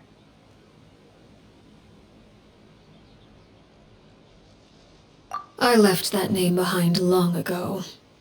I must say, hearing it now does bring back memories. After I defeated Crucibina, the moniker of Mother died with her. I chose to forego the title she called herself, and even chose to give up my own name. I rebuilt the House of the Hearth under a new identity. Not only as Arlecchino, but as father. And that is where the story ends. Any more questions? Yeah. Based on what you just told us, Clairvy wasn't a little kid when she was killed. So the Clairvy we met... Was she really a spirit at all? I suppose you could call her an illusion born of flame. Her existence is like ashes to a fire. Something left over in the wake of blaze and ruin. You see, a certain power runs through my veins. It's not unlike a curse. My flames leave behind shadows of anything they consume. Of course, the chances of those shadows morphing into a sentient entity are exceedingly slim. Clairvy is a very special case. Clairvy died when she was 16 years old, but what emerged from the flames was her 6-year-old self. Her appearance wasn't the only thing affected. Most of her memories were lost to the blaze as well. Memory is a mysterious thing indeed. Losing a portion of your memories will alter your sense of self. Lose 10 years' worth, however, and it would be like living in the past. Like returning to a version of yourself that never grew up. No wonder Paimon got such a weird feeling when we were talking to her. Perhaps I should put it this way. Clairvy is someone trapped in time. It may seem like she exists with us in the present, but she truly lives in the confines of her own past. So if all of that is true, then you must have known about Clairvy for a long time. Indeed. She's a rather volatile and unstable entity. Sometimes she would look after the children, She's even saved some of their lives. But other times, she would hide from me and become obsessed with revealing the truth about the house to anyone who will listen. Shadows don't have the capacity to learn or grow. Any new information they encounter is quickly forgotten over time. Your attempts to expose Clairvy to sunlight. They failed, yes. The reason is actually quite simple. In Clairvy's mind, the house is impossible to escape, and it is this very perception that traps her there. But no matter. All I have to do is kill her again, and all will be resolved. I don't anticipate so much as a single speck of ash will be left behind this time. Wait! I can understand why you might want her gone, but isn't there another way? So what if she's trapped in her 6-year-old self? She's still your friend! At least talk to her first! It's too late for that. She broke the rules, and now she must be punished. That goes for Filial and Nantoy as well. She's had quite the effect on them. I hope you understand the difference between Crucibina and myself lies in our formulation of the rules, not our policy for enforcing them. Upholding the rules without question is a trait we both share, because that is how a household should be run. Is this really what you want to do?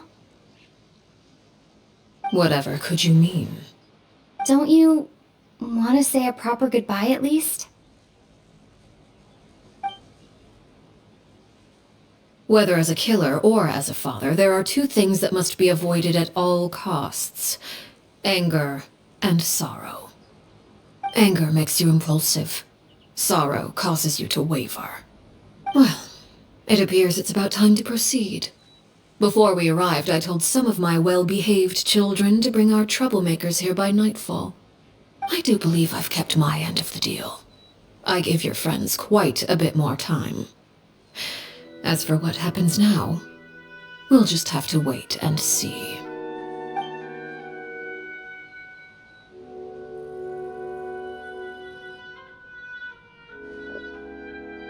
Here they are, Father. You gonna execute him?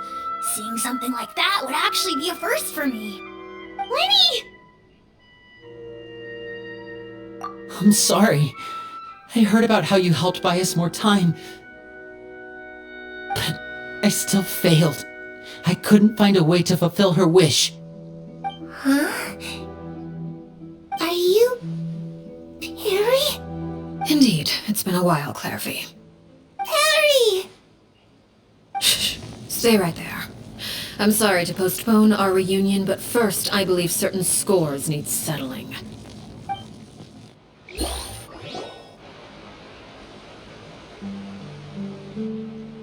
Father, let me explain. Out of my way. Father! You chose to conceal a threat to the house, and for that, you must be punished. Overall, however, I suppose your wrongdoing is hardly the most egregious of the bunch, so I'll deal with your punishments later. As for right now, the more pressing concerns are the traitors among us. By traitors? Do you mean us? Father, let me explain. We didn't mean to... Fultz, why don't you share what you heard? Yes, Father. Secret Midnight Meeting number 3. Participants: Filial, Nantoy, Sato, Toddy. Nantoy clearly said, "If only Father wasn't the one who took us in." Sato added, "I'm sick of this life. I just want to live as a normal person." Filial was the worst of them all. She called us crazies and said a bunch of mean things about Father. I did not! You're lying! Fultz is trying to frame us! It's not like I'm the only one who heard those things. After that, you and Toddy and a bunch of other people started talking about Clairvy. You were using all those things Clairvy brought up as an excuse to question Father. We're birds locked in a cage. The only way out is to That's what you said, wasn't it? You little. You just want me gone, don't you? What did I ever do to you, huh? And you, Sheplo, have you forgotten who stood by your sickbed, watched over you, and changed your dressings? Come on, let's hear it then. What's your reason for all this?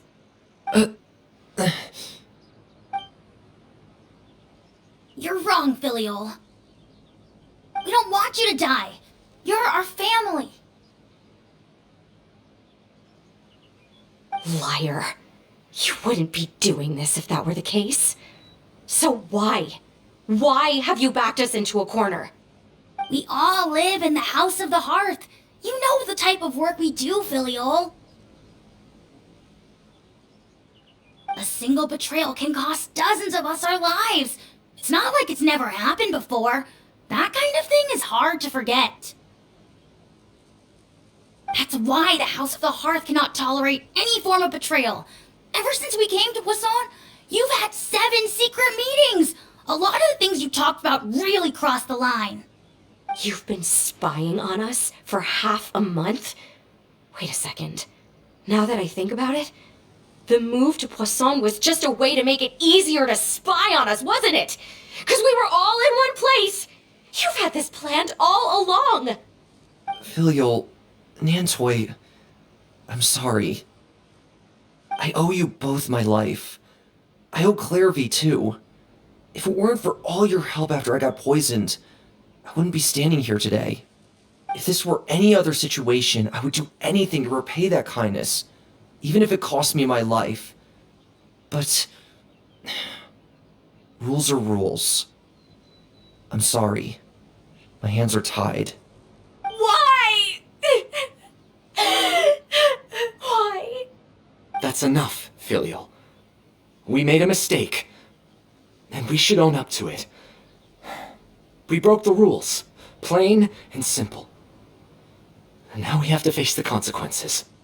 I'm sorry, Sheplo. Foltz. I'm sorry, Father.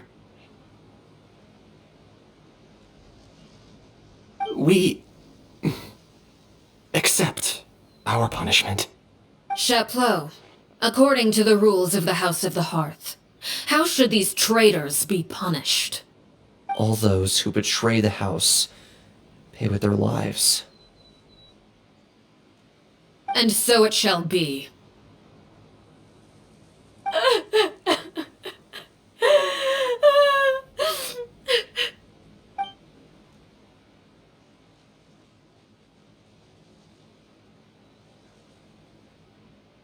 Father, please wait!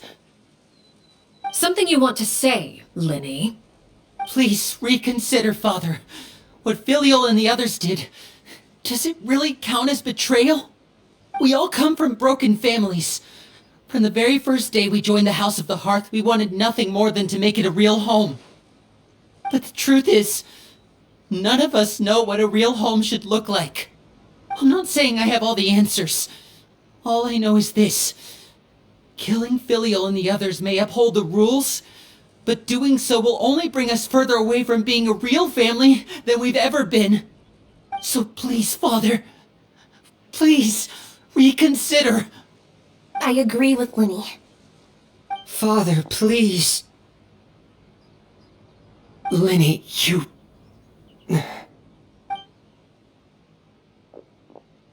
I also agree with Linny.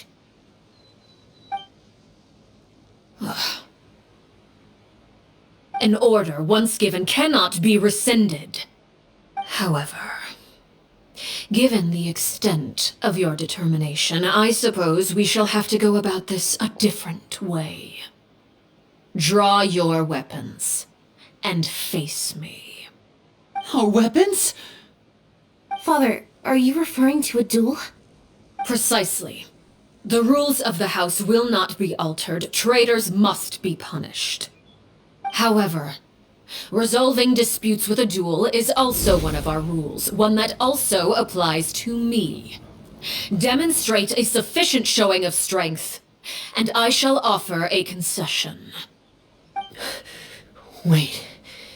Beat Father in a duel? Impossible! Oh, Father is way too strong, even for Lenny.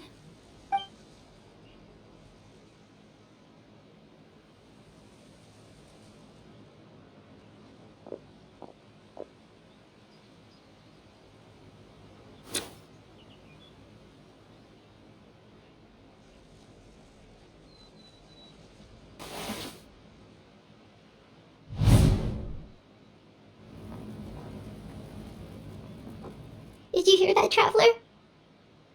Lenny and the others have to duel the Knave. What should we do? Can they really win something like that? If they lose, those people from the house are really gonna be executed. Hey, are you listening?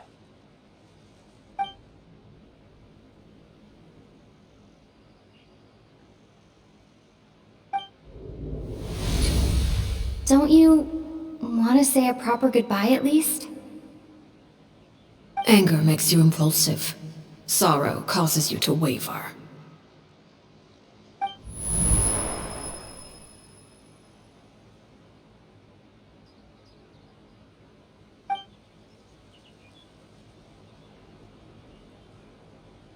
Oh. Looking at that expression on her face, she seems really serious about this. Guess that means there's no chance she's throwing the duel on purpose, huh?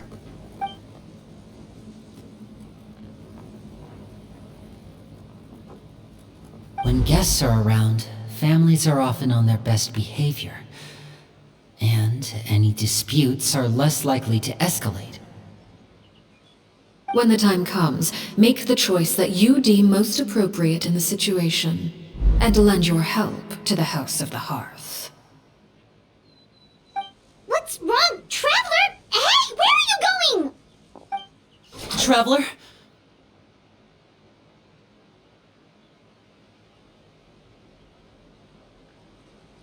You're asking to join the duel against the Knave? I'll allow it. We do have a ready-made dueling ring at our disposal, after all. All I would advise is this.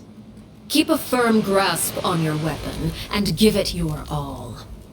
Any less, and you may just lose your life.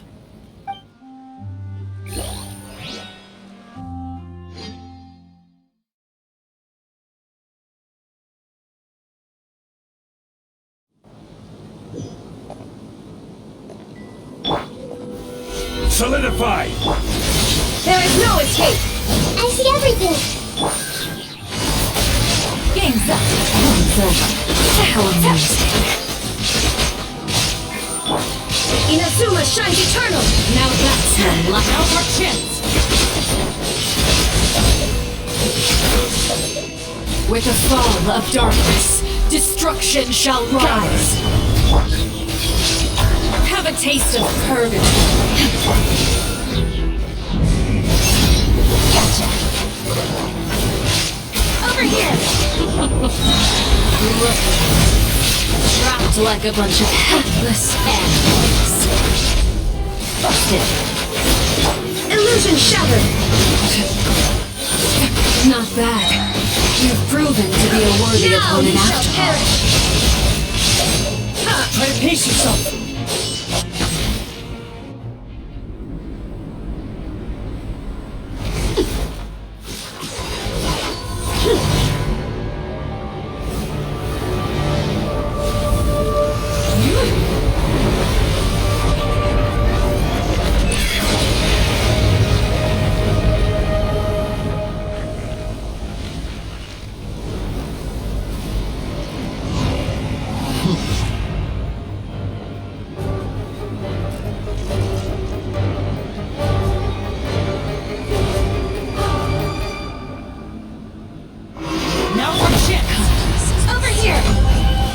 My blade is all that remains! Hey! Quietly now. Gotcha! Game's up! Watch out for Father's movement! Look out! Quietly now. Suntown is only the beginning.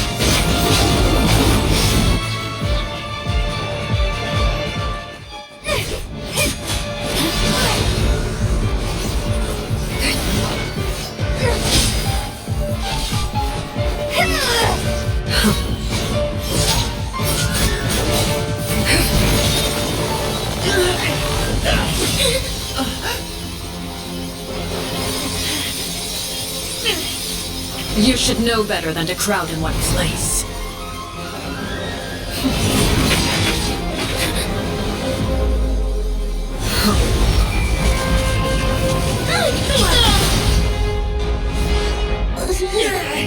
Oh, I know.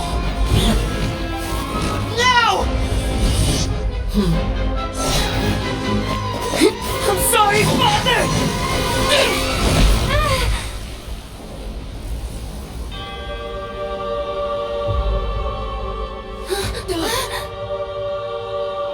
Sorry for what? This pitiful excuse for an attack.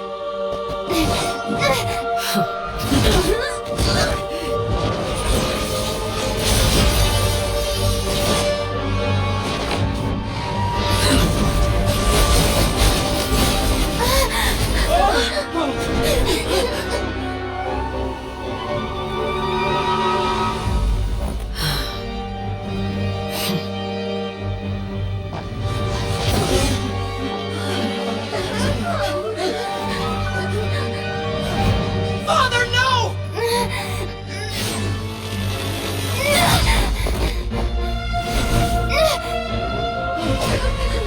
Made it out, did you? You're stronger than I expected.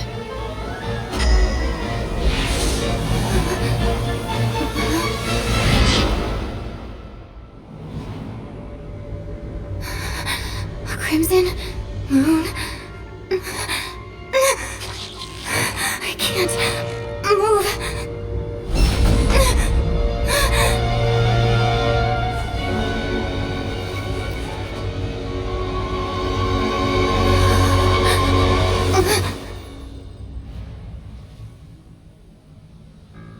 Still, not strong enough to beat me.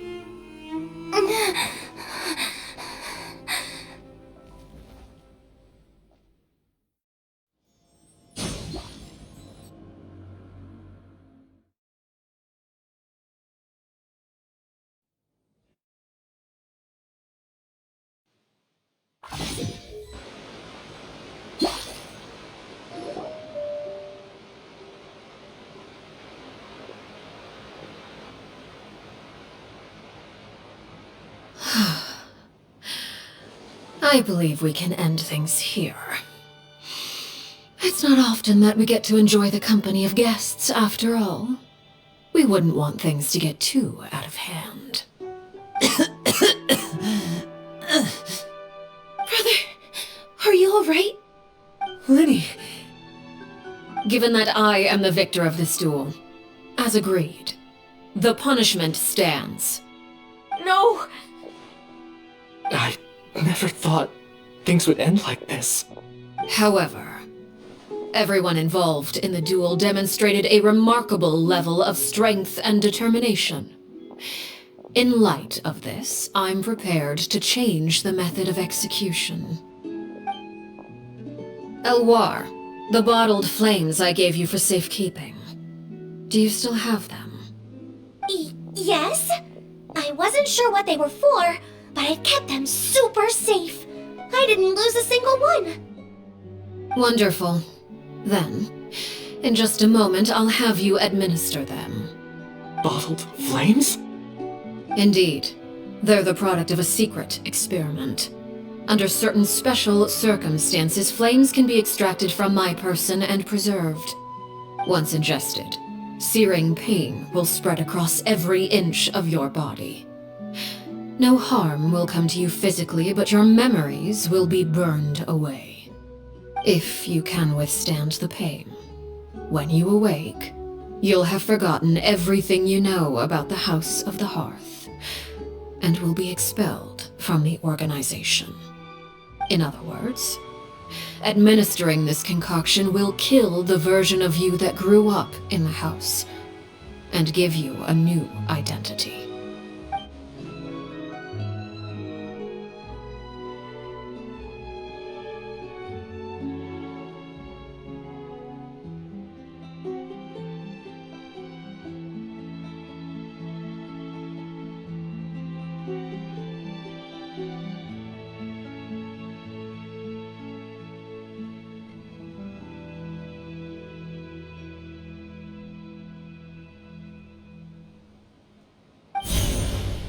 Memory is a mysterious thing indeed. Losing a portion of your memories will alter your sense of self.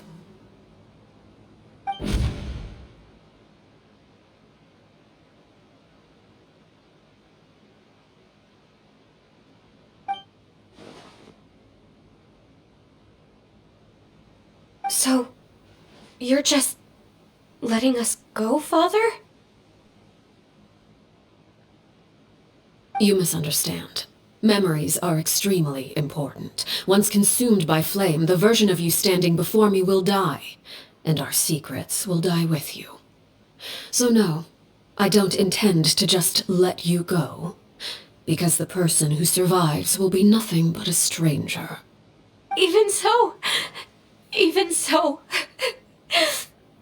I won't have to live in fear anymore. I'm sorry, Father. I'm sorry I let you down. But I really... Don't cry, Filial. You haven't left the house yet, so there are still rules to be followed, yes? Remember what I taught you. Anger makes you impulsive, sorrow causes you to waver. Don't let yourself be controlled by your emotions. Of course. I'll remember. Dry your tears, and go pursue the life you really want. Yes, Father. Chaplot, Foltz, Elwar, take them back to Poisson. And bring Linny and the others as well. I prepared 3 extra vials of bottled flames. As for whether to take them, the choice is yours. Goodbye, children. The next time we meet, I will no longer be your father. Thank you for all you've done for the house. I hope you have bright futures ahead of you.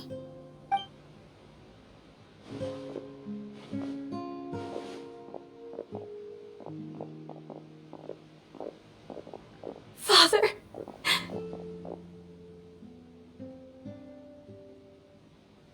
Let's go.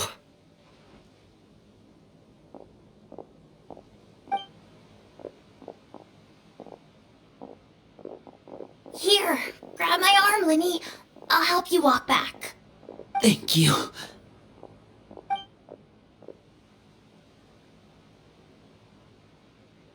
Clairvy.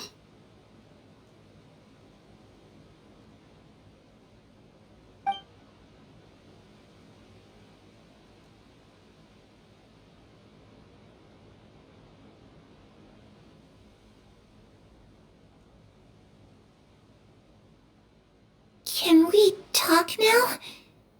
I've been waiting for a super long time. You really are Perry, aren't you? I haven't seen you in so long. How come you're all grown up? Wait, did I somehow travel to the future on accident? Or am I dreaming? What a long dream. Neither. You died, Clairvy. That's what happened. You could have at least sugarcoated it a little. Look, she's that speechless. Oh. Okay then. Huh? That's it? You accepted it just like that? Yep. If that's what Perry says happened, then I believe her. Perry wouldn't lie to me. Plus, I don't really need to know why I'm like this. I'm more curious about what happens in the future. If you're a harbinger now, Perry, that means Mother is gone, isn't she? Can you tell me about it? I want to know what happened to her. And to me. You never stopped trying to defy fate. At first, no one believed you. You could only vent your frustrations to the moon. In fact, you often sought comfort in the night sky. You wanted to see the aurora, so one night we promised each other we would go to Snezhnaya to see it together.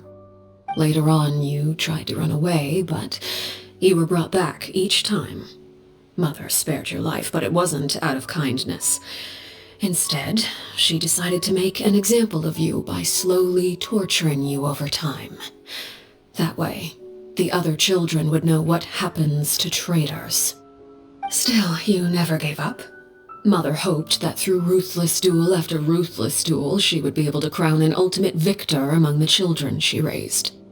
But you called on everyone to unite, to fight to a draw in order to reduce casualties. Your efforts may have only delayed the inevitable, but still. You gave them hope. You tried everything you could think of, but every attempt ended in failure. Still, you never turned your sword on Crucibina, and you never turned it on me. On that gloomy day, you told me, "For the last 16 years of my life, I've done everything I can to fight for freedom. But now, I realize that the only freedom I truly possess is the freedom to choose to die." I never imagined I would say something like that. I must have been feeling really worn down. But somehow, I still think I understand. According to Mother's plan, only one of us was going to make it until the end. And I always hoped that person would be you. If I could do it all over again, I still don't think I would make a different choice. Even when I first met you, I knew you'd be able to do what I couldn't. Is that so? Even now, I'm not sure I truly understand what kind of freedom you were trying to pursue. But as the head of the House of the Hearth, and as the children's father, I've tried to give them the most basic of freedoms.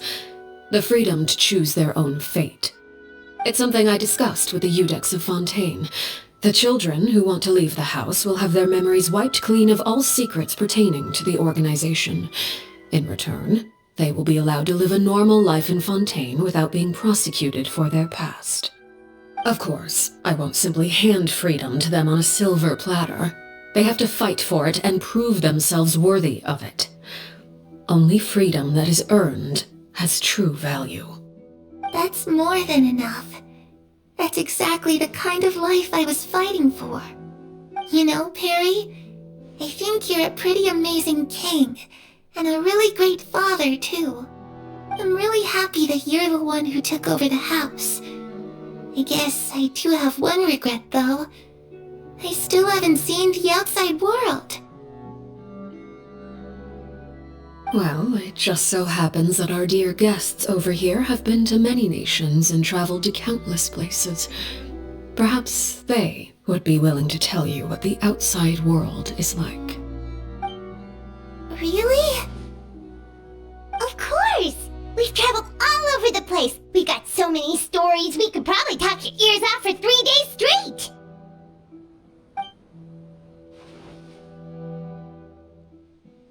You know, I used to dream of being a bard. Playing the lute while singing into the winds of freedom. Even if there was no one there to listen, I would have continued to sing no matter what. Ah, that's where Mora comes from. I never knew that before. If I had some Mora, I would buy 3 new dresses. One for me, one for Perry, and one for Mother. It's just too bad Perry doesn't like wearing dresses. And Mother, well, she probably wouldn't accept something like that either. I guess I just have to keep them all for me then. I could wear a different one every day.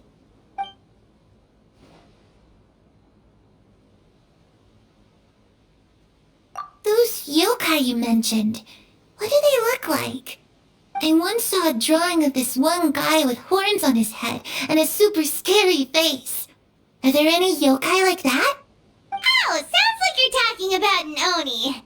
Yep, we've met one, and let Paimon tell you, they're not nearly as scary as they look. I was always too afraid to skip Mother's fighting lessons. But at the academia, I bet you could do all sorts of secret things in class. Things that have nothing to do with studying. I'm just kidding. Being able to study whatever you want without having to fear for your life actually sounds pretty great.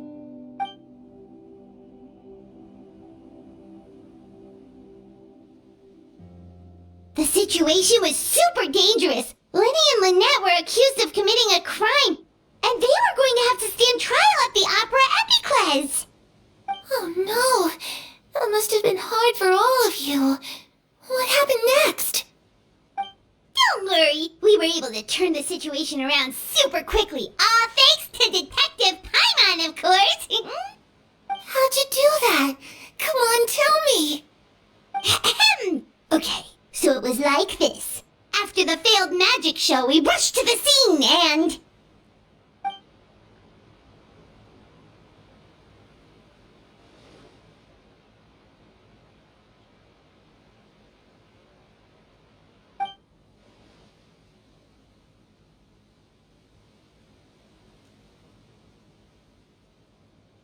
Shadows don't have the capacity to learn or grow.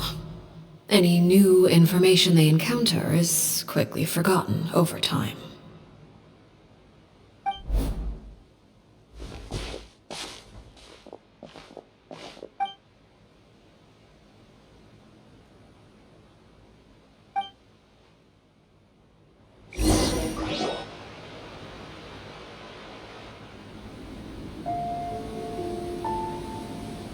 Clairvy, you've worked tirelessly from the shadows to overthrow the House of the Hearth. Now, by my authority as the Knave, I shall announce how this matter ends. You are hereby expelled from the House of the Hearth. You are no longer tied to this place, nor are you bound by its rules. You're saying that I can finally leave? I get to experience the outside world as well? Oh, I almost forgot. There's no getting older for me. Still, seeing who you grew up to be makes me really happy, Parallel. Take care of yourself. Goodbye. May we meet again someday.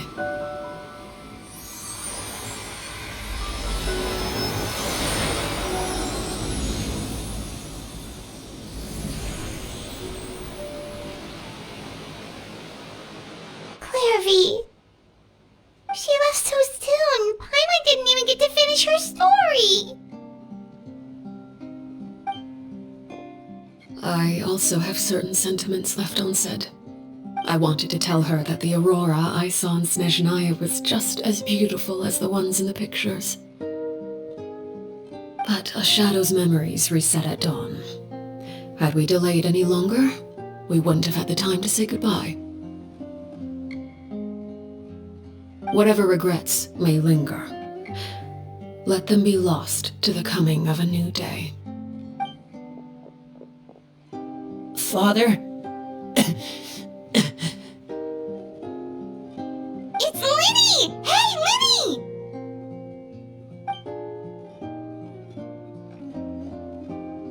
What is he doing back here? Let's go check it out.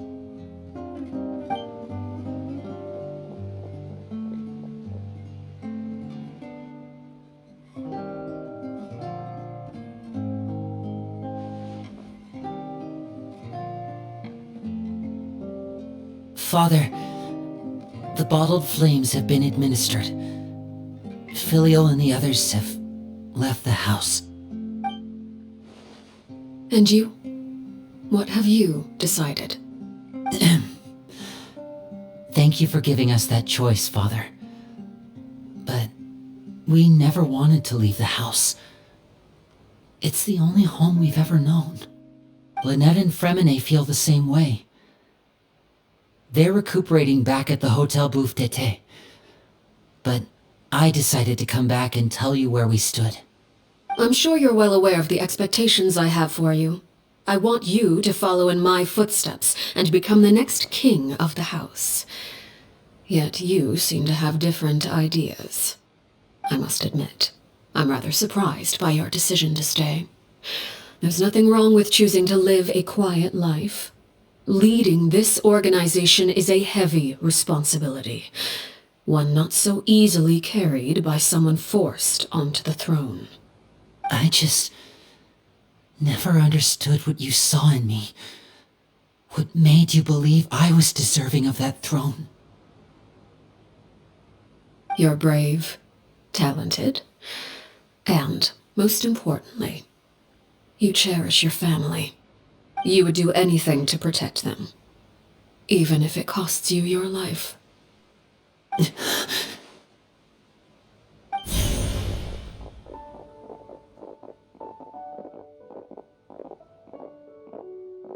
Speaking up back there was so brave of you, Linny.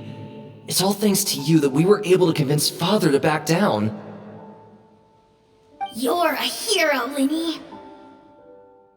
Hero. Father is the real hero. Had Father gone all out during the duel, there's no way I would have walked away with my life. She must have had it all planned from the beginning, from the very moment she suggested a duel. I'm not deserving of that title. I'm not strong enough or smart enough. You're wrong. In my opinion, all you need to be deserving of the throne is conviction and the necessary strength to act on it. We may have different ideas of what it means to be a family, but you can hardly be said to lack conviction. What you truly lack is strength. For someone of your talent, though, that's something that will come with time. Even without that strength, you still chose to face me in a duel, even though the odds were stacked against you. That capacity to honor your convictions is what I truly see in you. Father. No one knows what the future holds, what tragedy or triumph may be in store. Being at the head of this organization requires the strength of will to face whatever comes.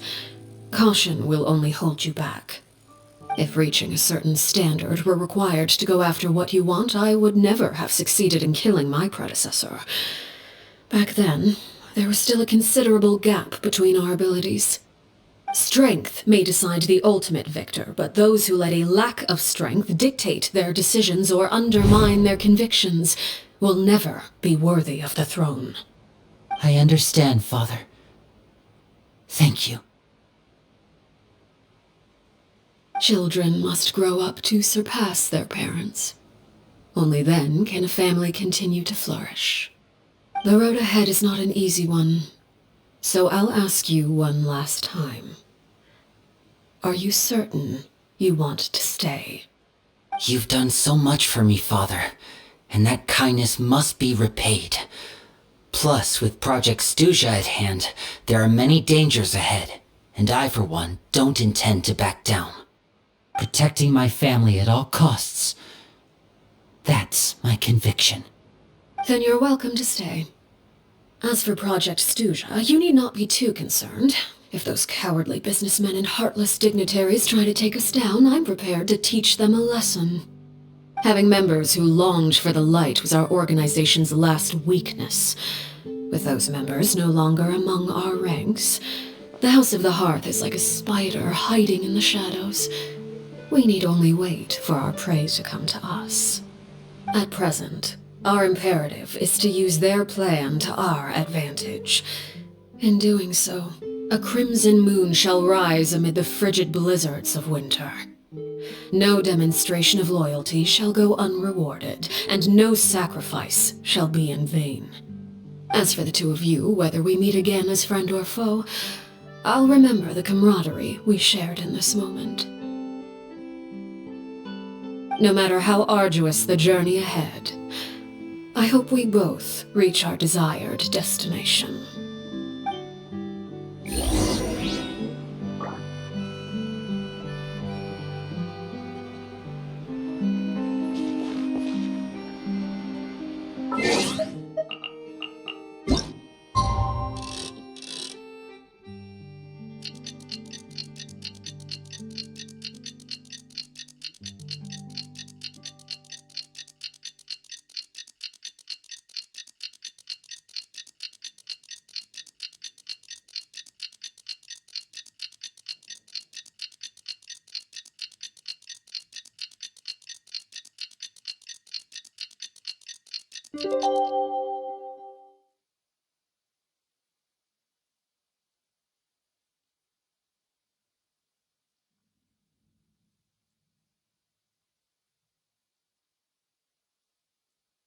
Didn't Lenny say that Lynette and Fremine were recovering at...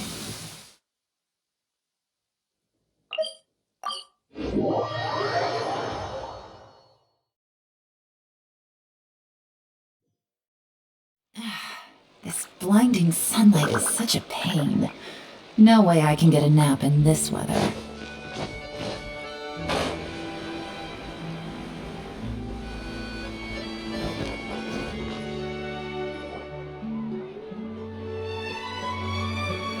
Lynette? Fremine? How are you feeling? Much better.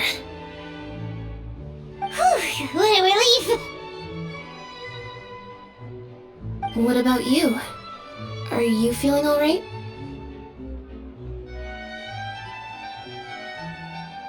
I knew you'd come out unscathed. Us, on the other hand, well, we've been bedridden for 2 days. I couldn't even turn over. Oh, and I wanted to ask, is Clairvy gone? Linny and the other members have left Poisson and returned to the House of the Hearth. According to him, there haven't been any more sightings of a spirit roaming the house. I see. I'm glad. Father came to check up on us 2 days ago and told us about what happened with Crucibina and Clairvy. Actually, I've met Crucibina before.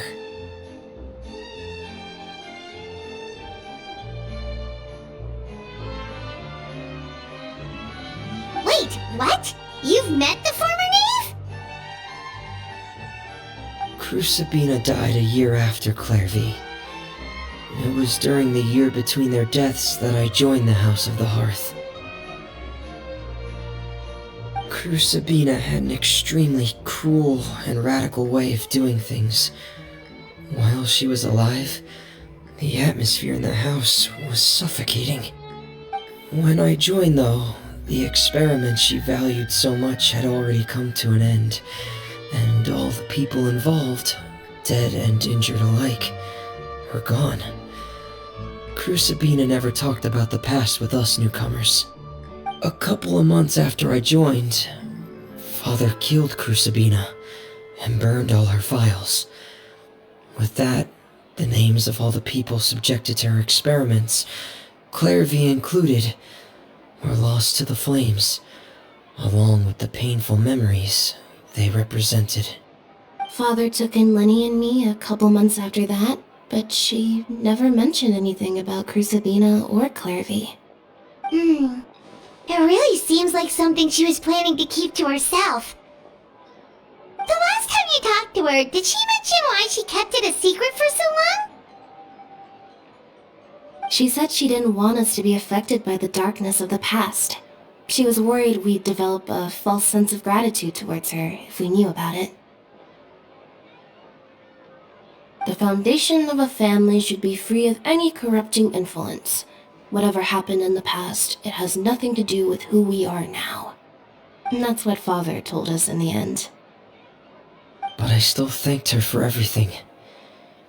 It was only after hearing about what Crucibina did that I finally realized how insignificant our lives could have been. The members of the house meant nothing to her. To say that she valued them in any way, even just as a tool, would probably be giving her too much credit. If Father hadn't taken over the House of the Hearth, I probably would have already... Father rarely brings up the fact that she saved us.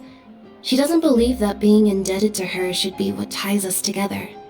But even if we didn't owe her anything, we would still choose to stay. Because this is our home. We may have arguments or times when we feel wronged. Some people may even choose to leave. But as long as Father is here, we will always have a home. Whether the path before us is bathed in sunlight or shrouded in shadow, we'll follow Father wherever she chooses to go. So I wanted to say thank you for helping us make it through this crisis. Without your help, I could have lost a lot more along the way. Oh, we didn't do anything, really. Of course. You're welcome anytime. Are Filial and Nantoy okay? I actually saw them at a cafe this morning. They didn't recognize me. From what I could tell, they were drinking coffee and talking about one of the operas that started running recently. They seemed happy. If I had to take a guess, I would say they finally found the kind of life they always wished for.